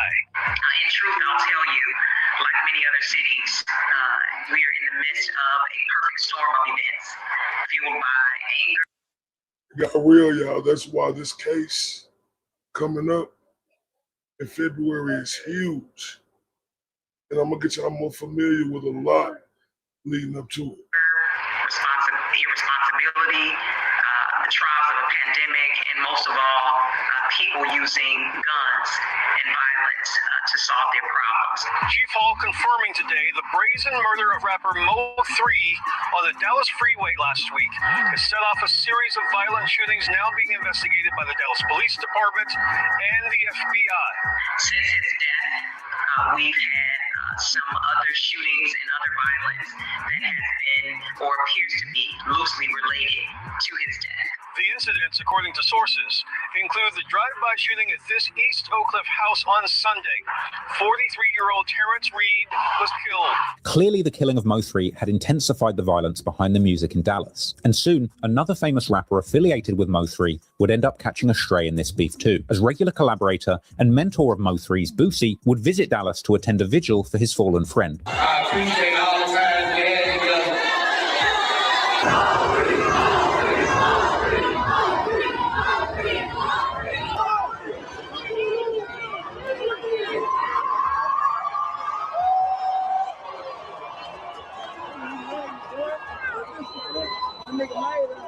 However, it would seem that sometime later, while still in Dallas, Boosie would end up being shot in the leg himself. Well, tonight we have confirmed that rapper Boosie was shot in Dallas. That word coming from Mo3's manager, Brandon Rainwater, but he didn't give us any more details. Police say someone called 911 and reported the shooting at Big T Bazaar earlier this afternoon. But when officers arrived, they didn't find anything. They did say someone later turned up in a nearby hospital with a gunshot wound. However, they don't know if it's related. TMZ is reporting that the Louisiana rapper was in fact shot in the leg and is being treated at a hospital. Boosie was among the hundreds of family and friends who attended last night's candlelight vigil for Dallas rapper Mo3. About surviving the shooting in a Vlad TV interview, and he'd later be seen recovering with his mother. But once the dust had settled on Boosie didn't come back to Dallas for a long time, y'all. Mo3's death and the violence that followed, the Dallas police would eventually make some progress on the case, with it being announced on the 10th of December 2020 that the first person had been charged in connection with Mo3's murder. Keywan Dontrell White, a 22-year-old aspiring rapper from Dallas who went by the nickname FGC Banzo Bling, with court documents suggesting that the cops had received a tip regarding White's involvement in the killing and So Keywan is the one who's supposed to have been paid for the murder for hire. But he done did interviews saying, no, this ain't happened. Yellow Beezy ain't gave him nothing. So I'm going to bring y'all more familiar with that over the days, I promise. Disclosed evidence likely to be cell phone data that cops had used to place White at the scene of the murder when it happened. And following his arrest, incriminating images from his own Instagram would circulate. Like this one, apparently posted only 2 days before Mo3's murder, with the caption, "He put a bag on him, now I'm up," with White holding an enormous pile of cash and a rifle suspiciously similar to the one used in the murder. As well as 2 weeks after the murder, he was seen spending a large amount of cash at a jewelry store. And another image circulated, seemingly showing the car used in the crime parked outside wherever he was when this picture was taken on the surveillance video. And even after his arrest, he would post previews of new songs with lyrics where he claimed he will hop out of the whip and let it spray. But to make matters worse, the accused killer had apparent ties with Yella Beezy, as following the arrest, pictures would circulate showing them together. But clearly unfazed by the recent going-ons, at the top of 2021, Yella Beezy would post on Instagram saying that he was celebrating the end of 2020 by putting his haters in the dirt. Hey man, new year, new blessings. You understand me? We made it through a hell of a year. You understand? Anybody that ain't for you, anybody that's going against you, anybody that's goddamn negative, you understand me, ain't bringing no positive vibe. You know, in the words of Gucci, put that in the dirt. Damn! For sure, you did. And we're gonna take a toast today. Also in January, Mo3's accused shooter would do an interview from... He said put their ass in the dirt. Telling you, these words could come back and haunt you. He going to court, him.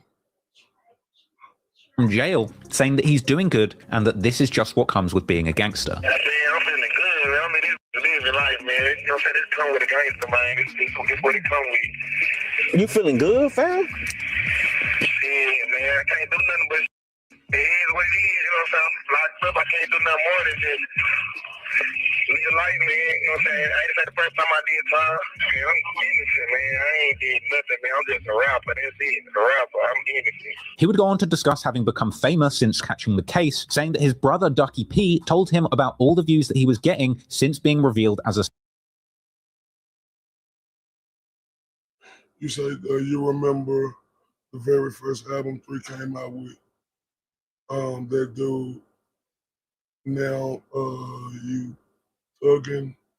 No, I really don't. I really don't. I'm gonna be honest, I don't. I don't. But oh man, I ain't lying to y'all, bro. This suspect in the Mo3 murder. But your Instagram account had 1,000 or less followers. It's now at 18.6. When Ducky told me, like, I had called Ducky one day. When I came to the field, I called Ducky the first day I came. I was like, what's up? He was crying like, damn, you finally made it. You famous now. You finally got what you wanted, but the wrong way. Like, man, you famous now. What? So my story getting 100,000 views, post getting 100,000 views. So shit, I was like, damn, it's crazy. I done been famous, but for the wrong thing, and it's not even true. And he would go on to deny any connection to Yella Beezy, despite the pictures of them together. Like, people are saying, like, you know Yella Beezy, you've been in a few pictures. I bet y'all my little son up. You said Keywan is that dude, little brother. Keywan used to be in the studio with 3. He was a little kid at the time. Sean G beat that Now You Thuggin' dude up. 3 never played dude for that album. Now I'm not familiar with who Sean G is.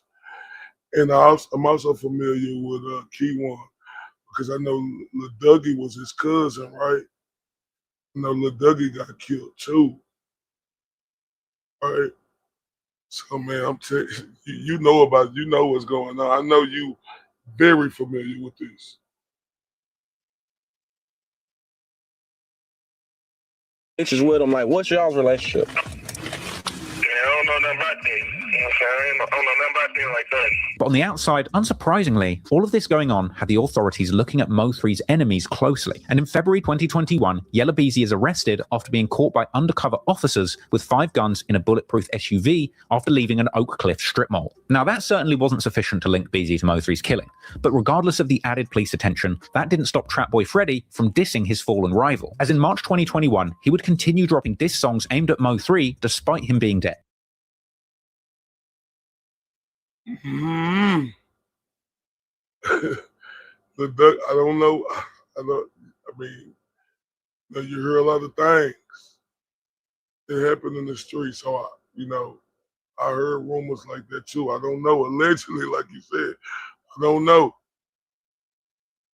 But being from Dallas, if you North Dallas, East Dallas, West Dallas, South Dallas, Oak Cliff, the Grove, like in all the rest of the surrounding areas, it's real for real, and people got to know that. Like this is serious right here, and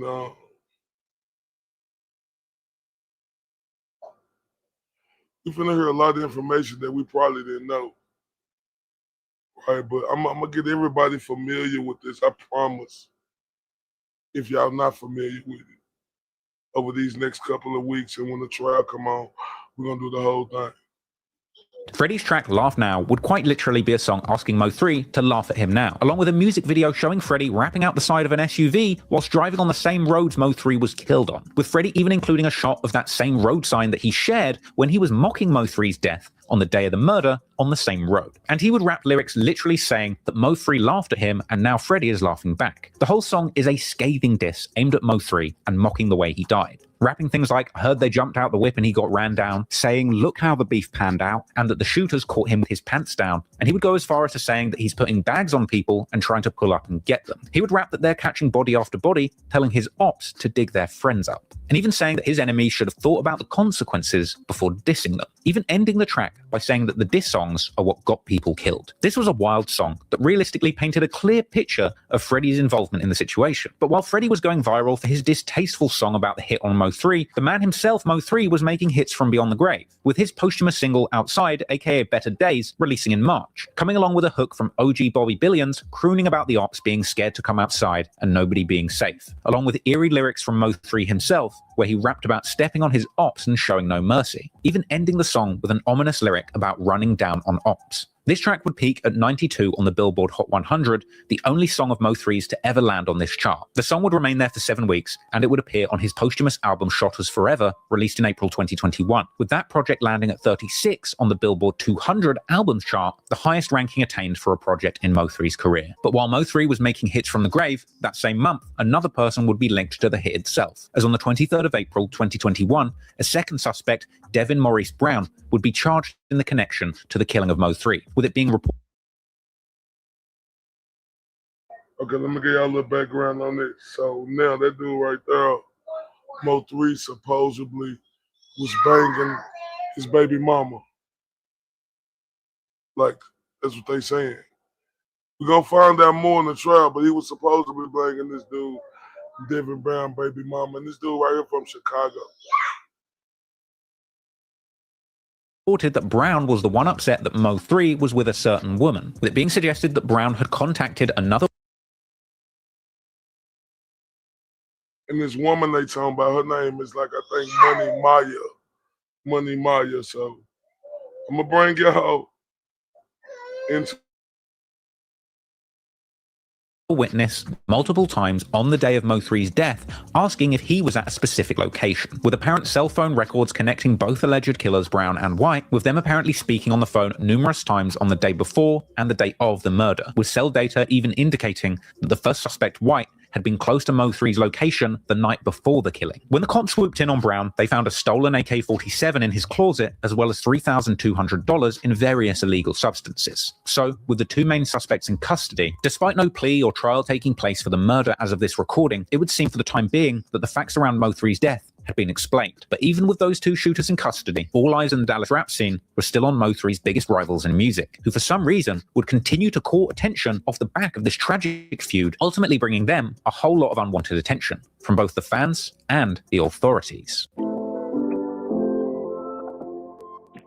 You would have thought that considering their biggest threat, Mo3 himself, no longer being alive, those people who he had issues with would finally be able to close the door on the drama that they had been involved in over the past few years. But sadly, this would not be the case. In April 2021, Mo3's manager Rainwater, who already having been assaulted numerous times for his affiliations to Mo3, would continue to be targeted, with a video circulating showing him being harassed at an airport. Look at him talking to them boys, telling on King Day, telling. Clubhouse. Let's go outside and fight, like I said. Look, we gonna meet up. Let's do what I'm saying, so outside. That's some police. On my mama, if we say meet up, you is not gonna take me back. You is not gonna meet up. Put on my child.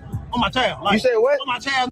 Say that. That video would circulate with a caption suggesting that the man filming was affiliated with the Yella Beezy. And a post following the incident would see Rainwater atting Beezy himself, saying to stop sending people to harass him. Some months later, on July the 27th, 2021, Rainwater would appear on Say Cheese, suggesting that he believed Sean Cotton had hurt the Dallas rap scene by taking everything online. Let me tell you what happened Dallas. Yeah, let me tell you what happened Dallas. The 18 and up club and you. Oh. So any rapper in DFW right now go make a music and I gotta get it on Say Cheese. They don't do no hustle.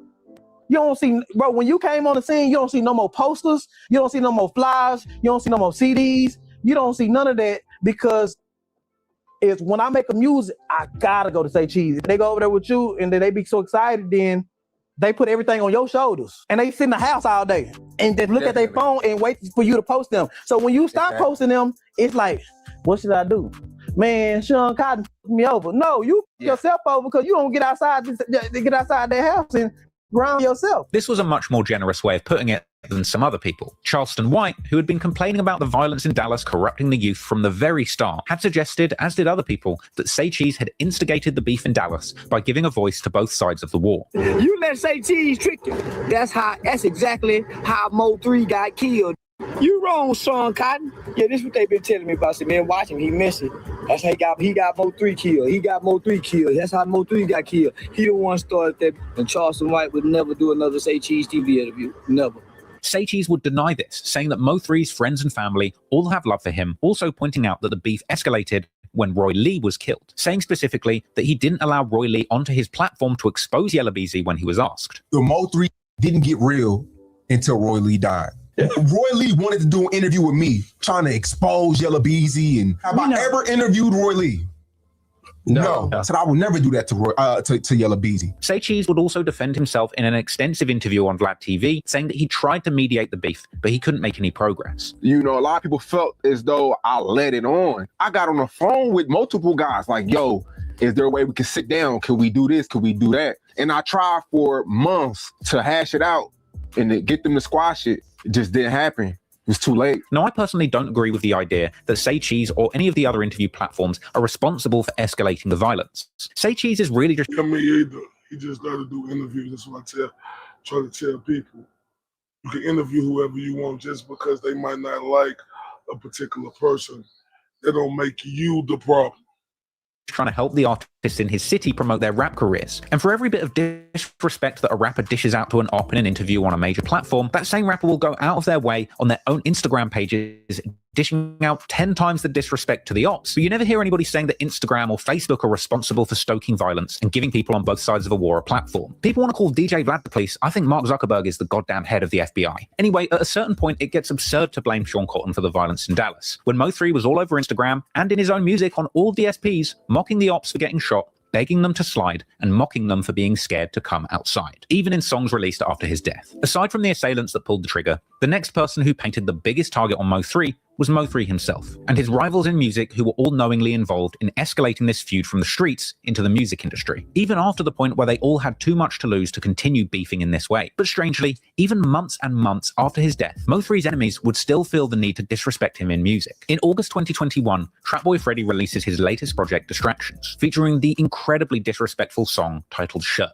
which he gleefully sung along to on Instagram Live. This was a diss song aimed at Mo3, all about killing him and putting him on a shirt, saying the stepper got stepped on and they turned Potato Head to a baked potato. He would reference fighting in Walmart and saying that Mo3 can't go shopping again now he's dead. He would mock the fact that Mo3's biggest song came out after his death, as well as flipping lyrics from Mo3's posthumous hit, saying that despite the song being called Outside, Mo3 was inside. He rapped saying that Mo3 got left dead on the I-35 for dissing Beezy, and he referenced a shooting in traffic, saying he got caught slipping by that black Audi. He says that his ops will get hit for talking on social media, and that they will dig the dead body out the ground. He says every time something happens in the street, his ops rapped about it, and they died just for rapping about it, not living it. He referenced Beezy and his crew chasing down Mo3's manager, saying that he needed a new manager, and they hunted him down like an animal. Trapboy Freddy would defend his constant dissing of the deceased Mo3, telling Say Cheese of all people that Mo3 dissed him and his dead loved ones for years. So he's dissing him back, and he cannot let the hatred go. Some people felt like Trapboy, let it go. Like, let it go, bro.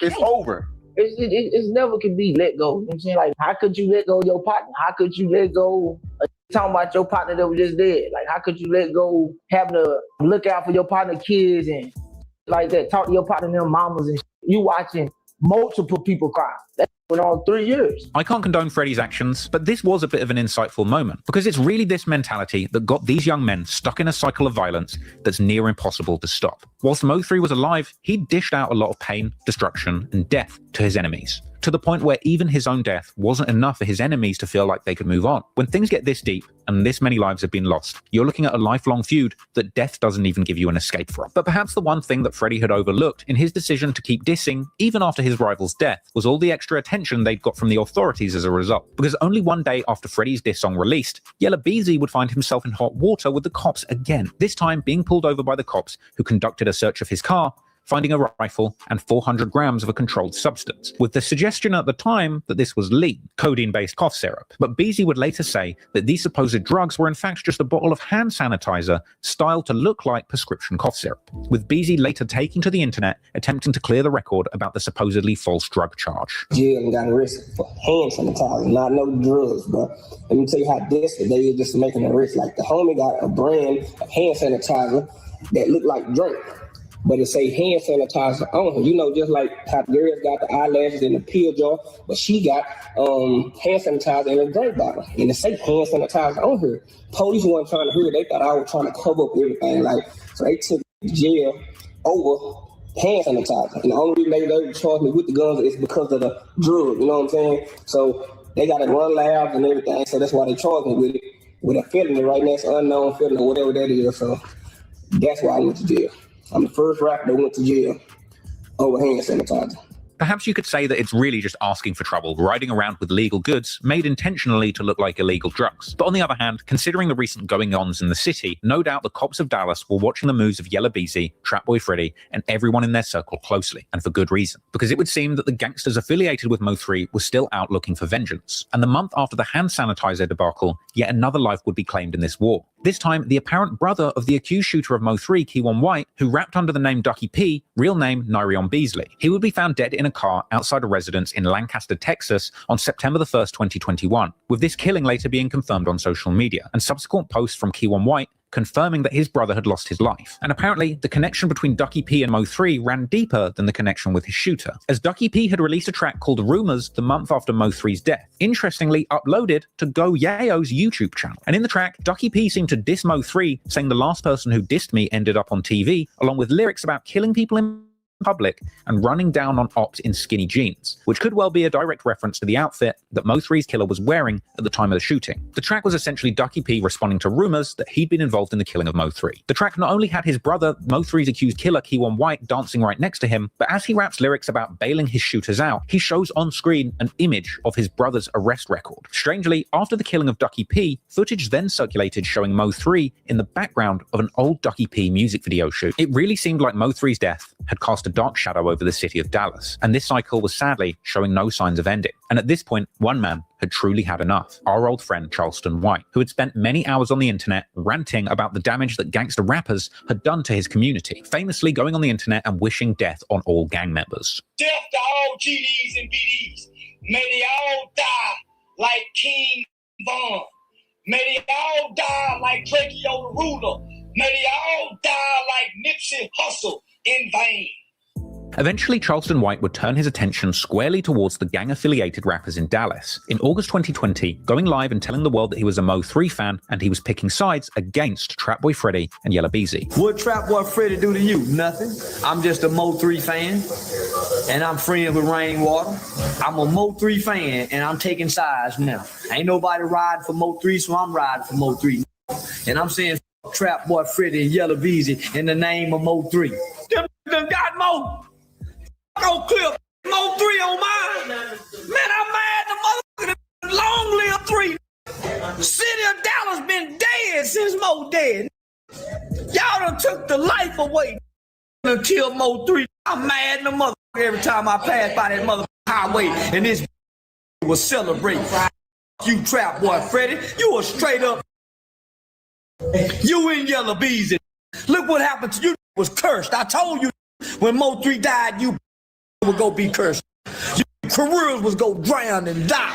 And he would go on to tell his followers on social media that he was willing to put the police on the likes of Trap Boy Freddy and to put a stop to any illegal activities going on in his studio. Make me mad, Trap Boy. I'll find out every goddamn dope spot you got and shut that down. You better shut your up, little boy. Put the police on every last one of you goddamn. You better shut your up, Trap Boy Freddy. Your weed houses gonna get shut down. I don't give a damn about no shooters. Shooters get arrested too. Hell, you talking about? I shut them weed houses down, Trap Boy. All that dope and weed y'all selling over there. I know which FBI agents to call to put on your mother where you don't get out of jail, boy. Let him say my name again out of Oak Cliff, Trap Boy. I'm shutting that down. All that dope y'all selling out that studio, I'm gonna make one phone call. You too, Yella. Better sit y'all little young down somewhere. I'm cleaning this up around here. Now, seemingly, Charleston White was not just joking in this video, because within a couple of weeks of that video being posted, on September the 9th, 2022, the DEA and Dallas police would conduct a raid on the KFI recording studio, which Yella Beezy and Trap Boy Freddy were apparently known to frequent. The DEA raided a popular recording studio, KFI, that brings in some of the top rappers in the nation. A lot of local rappers, a lot of famous rappers from other states. We done linked up with a lot of different people here. This is video from inside the studio from a recent WFAA interview. The raid caught some in the industry by surprise. We do have a drug sales problem in our city. And unfortunately, those individuals are often involved with firearms as they're engaging in drug sales. One of the owners of the KFI studios, Nico, told us the people involved were patrons and tenants of the building and did not involve the owners. He said no KFI management or owners were involved in illegal activity. None of us have been placed under arrest or investigation. Following the raid, more footage circulated showing the studio destroyed. Apparently, 8 other locations around Dallas had been raided, with the cops confiscating drugs and guns. And while reports circulated that the police had been conducting a months-long investigation into the matter, soon after the news broke, Charleston White would take to social media once again, taking credit for the studio raid and threatening to take further action against rappers causing crime in his city. Yeah, seeing the FBI raid his spot, I love it. I told that guy I was sitting the FBI to his motherfucking ass. You think we gonna let them keep selling them pressed up fentanyl pills around here? We shutting it down. You say great police work today. Great police work today to my guys, man. I'll say. Look, I definitely don't agree with everything Charleston White says, and his methods of getting attention certainly rub some people up the wrong way. But at the end of the day, he just represents one of, I'm sure, many people in the Dallas community who are fed up with the years of drugs and violence. I'm sure there's dozens of people like him, perhaps less vocal on social media, who are doing the same thing, putting in a tip to the cops and trying to improve things in their community. A lot of people like to blame music for gang activity and crime. Hell, some of the really stupid people like to blame the likes of Say Cheese, DJ Academics, Adam22, or even me for raising awareness about the issues going on in the streets and behind the music. But at the end of the day, the individuals responsible for crime in a location where crime is abundant are the criminals themselves and the authorities responsible for policing this community. Let's be real. Mo3 clearly had a death wish if you go by many of the statements that he made in his life where he incited violence against others and himself. He left behind an incredible catalogue of inspiring music, but also a lot of hateful rhetoric and anger towards the other young men in his city. Clearly Mo3, Yella Beezy, Trap Boy Freddy, and Go Yayo didn't get dealt a fair hand in life. They were born into situations and areas infested with gang activity, crime, and disadvantage. And that's not their fault. The system failed them, and they started life at the bottom of an uphill struggle. But their disadvantage doesn't absolve them of all wrongdoing. Once Mo3 became a famous millionaire off of music, he really should have focused on the blessings he had, rather than continue to indulge in and encourage the gang activity of his dark past. It seems like he really forgot those wise words of his father, who told him in jail at the very start, just focus on making music about the life you lived, and don't continue living it. Mo3 truly had a chance to break the cycle, but unfortunately, just like Roy Lee, his pride seemed to get the better of him, where he simply couldn't leave the past where it was. Dallas is a big enough city for more than one big name rapper to exist, but clearly the pain of the past ended up holding everybody back. And even after the death of their biggest rival, it seemed that Yella Beezy and Trapboy Freddy couldn't even move forward from the past positively too. And unfortunately now the added attention that they're getting from the authorities threatens to see them losing everything that they've been working so hard for. And sadly, if they just continue to perpetuate the idea that they're the biggest gangsters in the Dallas music scene, it wouldn't surprise me if the feds come down on the entire operation with a big RICO case, taking down their entire business, legal or otherwise. Unfortunately, this story is another case of young men starting out life rough and struggling to shake off the baggage of that past when they finally have a chance to break the cycle. I hope this video serves as a lesson to anyone going through hard times, that you can make something of yourself and turn these situations around. But when you do, make sure you don't let that past drag you back to the bottom or put you in an early grave. Because no matter where you come from or what you've been through, you have the potential to become whatever you want to be, for better or for worse. I hope you learned something from this story. I certainly did. And rest in peace to everybody who lost their lives in the Dallas rap community. Now, that's real talk. And he's speaking the truth because, like I say, it's a lot to go over, right? It's a lot. And I hope to see y'all here with me going over it. But let me just turn up real quick for everybody who was here before we close out. Most of these niggas gon' fold. Most. Buddha.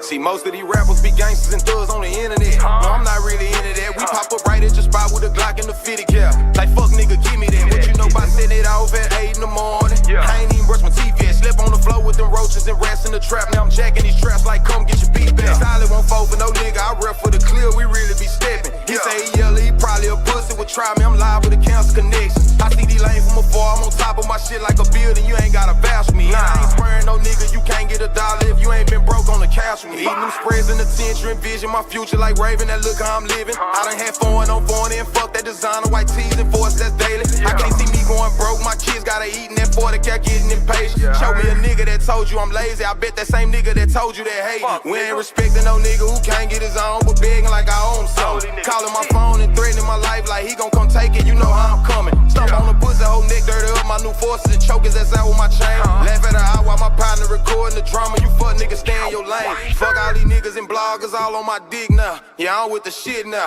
Ain't no gimmick, I look like a brick in the league now. Yo, bitch, you get digged down. I'm a target, you won't catch me without a stick now. They probably will whack me. I'm stinking shit like a bumblebee. Keep it out safety. I'm dying to catch a whole lacking. Appreciate everybody who rock with me. Man, we're gonna be on this, man, so y'all stay tuned. Hit that like, share. And if you down with the channel, you know what to do. Salute. See y'all later on.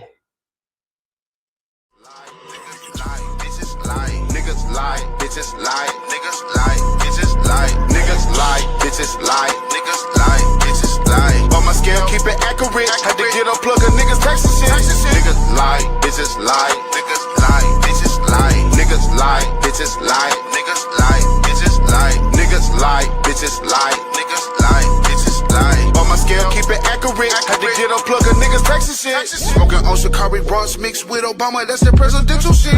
Top of bag a nigga really want most, wouldn't know what to do with it. Really had to get it out the mud. Really had to get it out the dirt. Wasn't no love or no handouts. Nigga really had to go and put in work. Praying backs in the mail, making home. Shout out niggas with the P's and carry on. Nigga out here doing all the capping, but you color show when that pressure's on. Hustle hard with the best of them. He a roach, nigga step on him. Dallas Tech, what I rep on him. Hadn't did it for me, gotta flex on him. Niggas lie, bitches lie, niggas lie, bitches lie, niggas lie, bitches lie, niggas lie, bitches lie, niggas lie, bitches lie, niggas lie, bitches lie. On my scale, keep it accurate. Had to get a plug of niggas texting shit. Niggas lie, bitches lie, niggas lie, bitches lie, niggas lie, bitches lie, niggas lie, bitches lie, niggas lie, bitches lie. Hold up, hold up, hold up. Rafer said, turn up.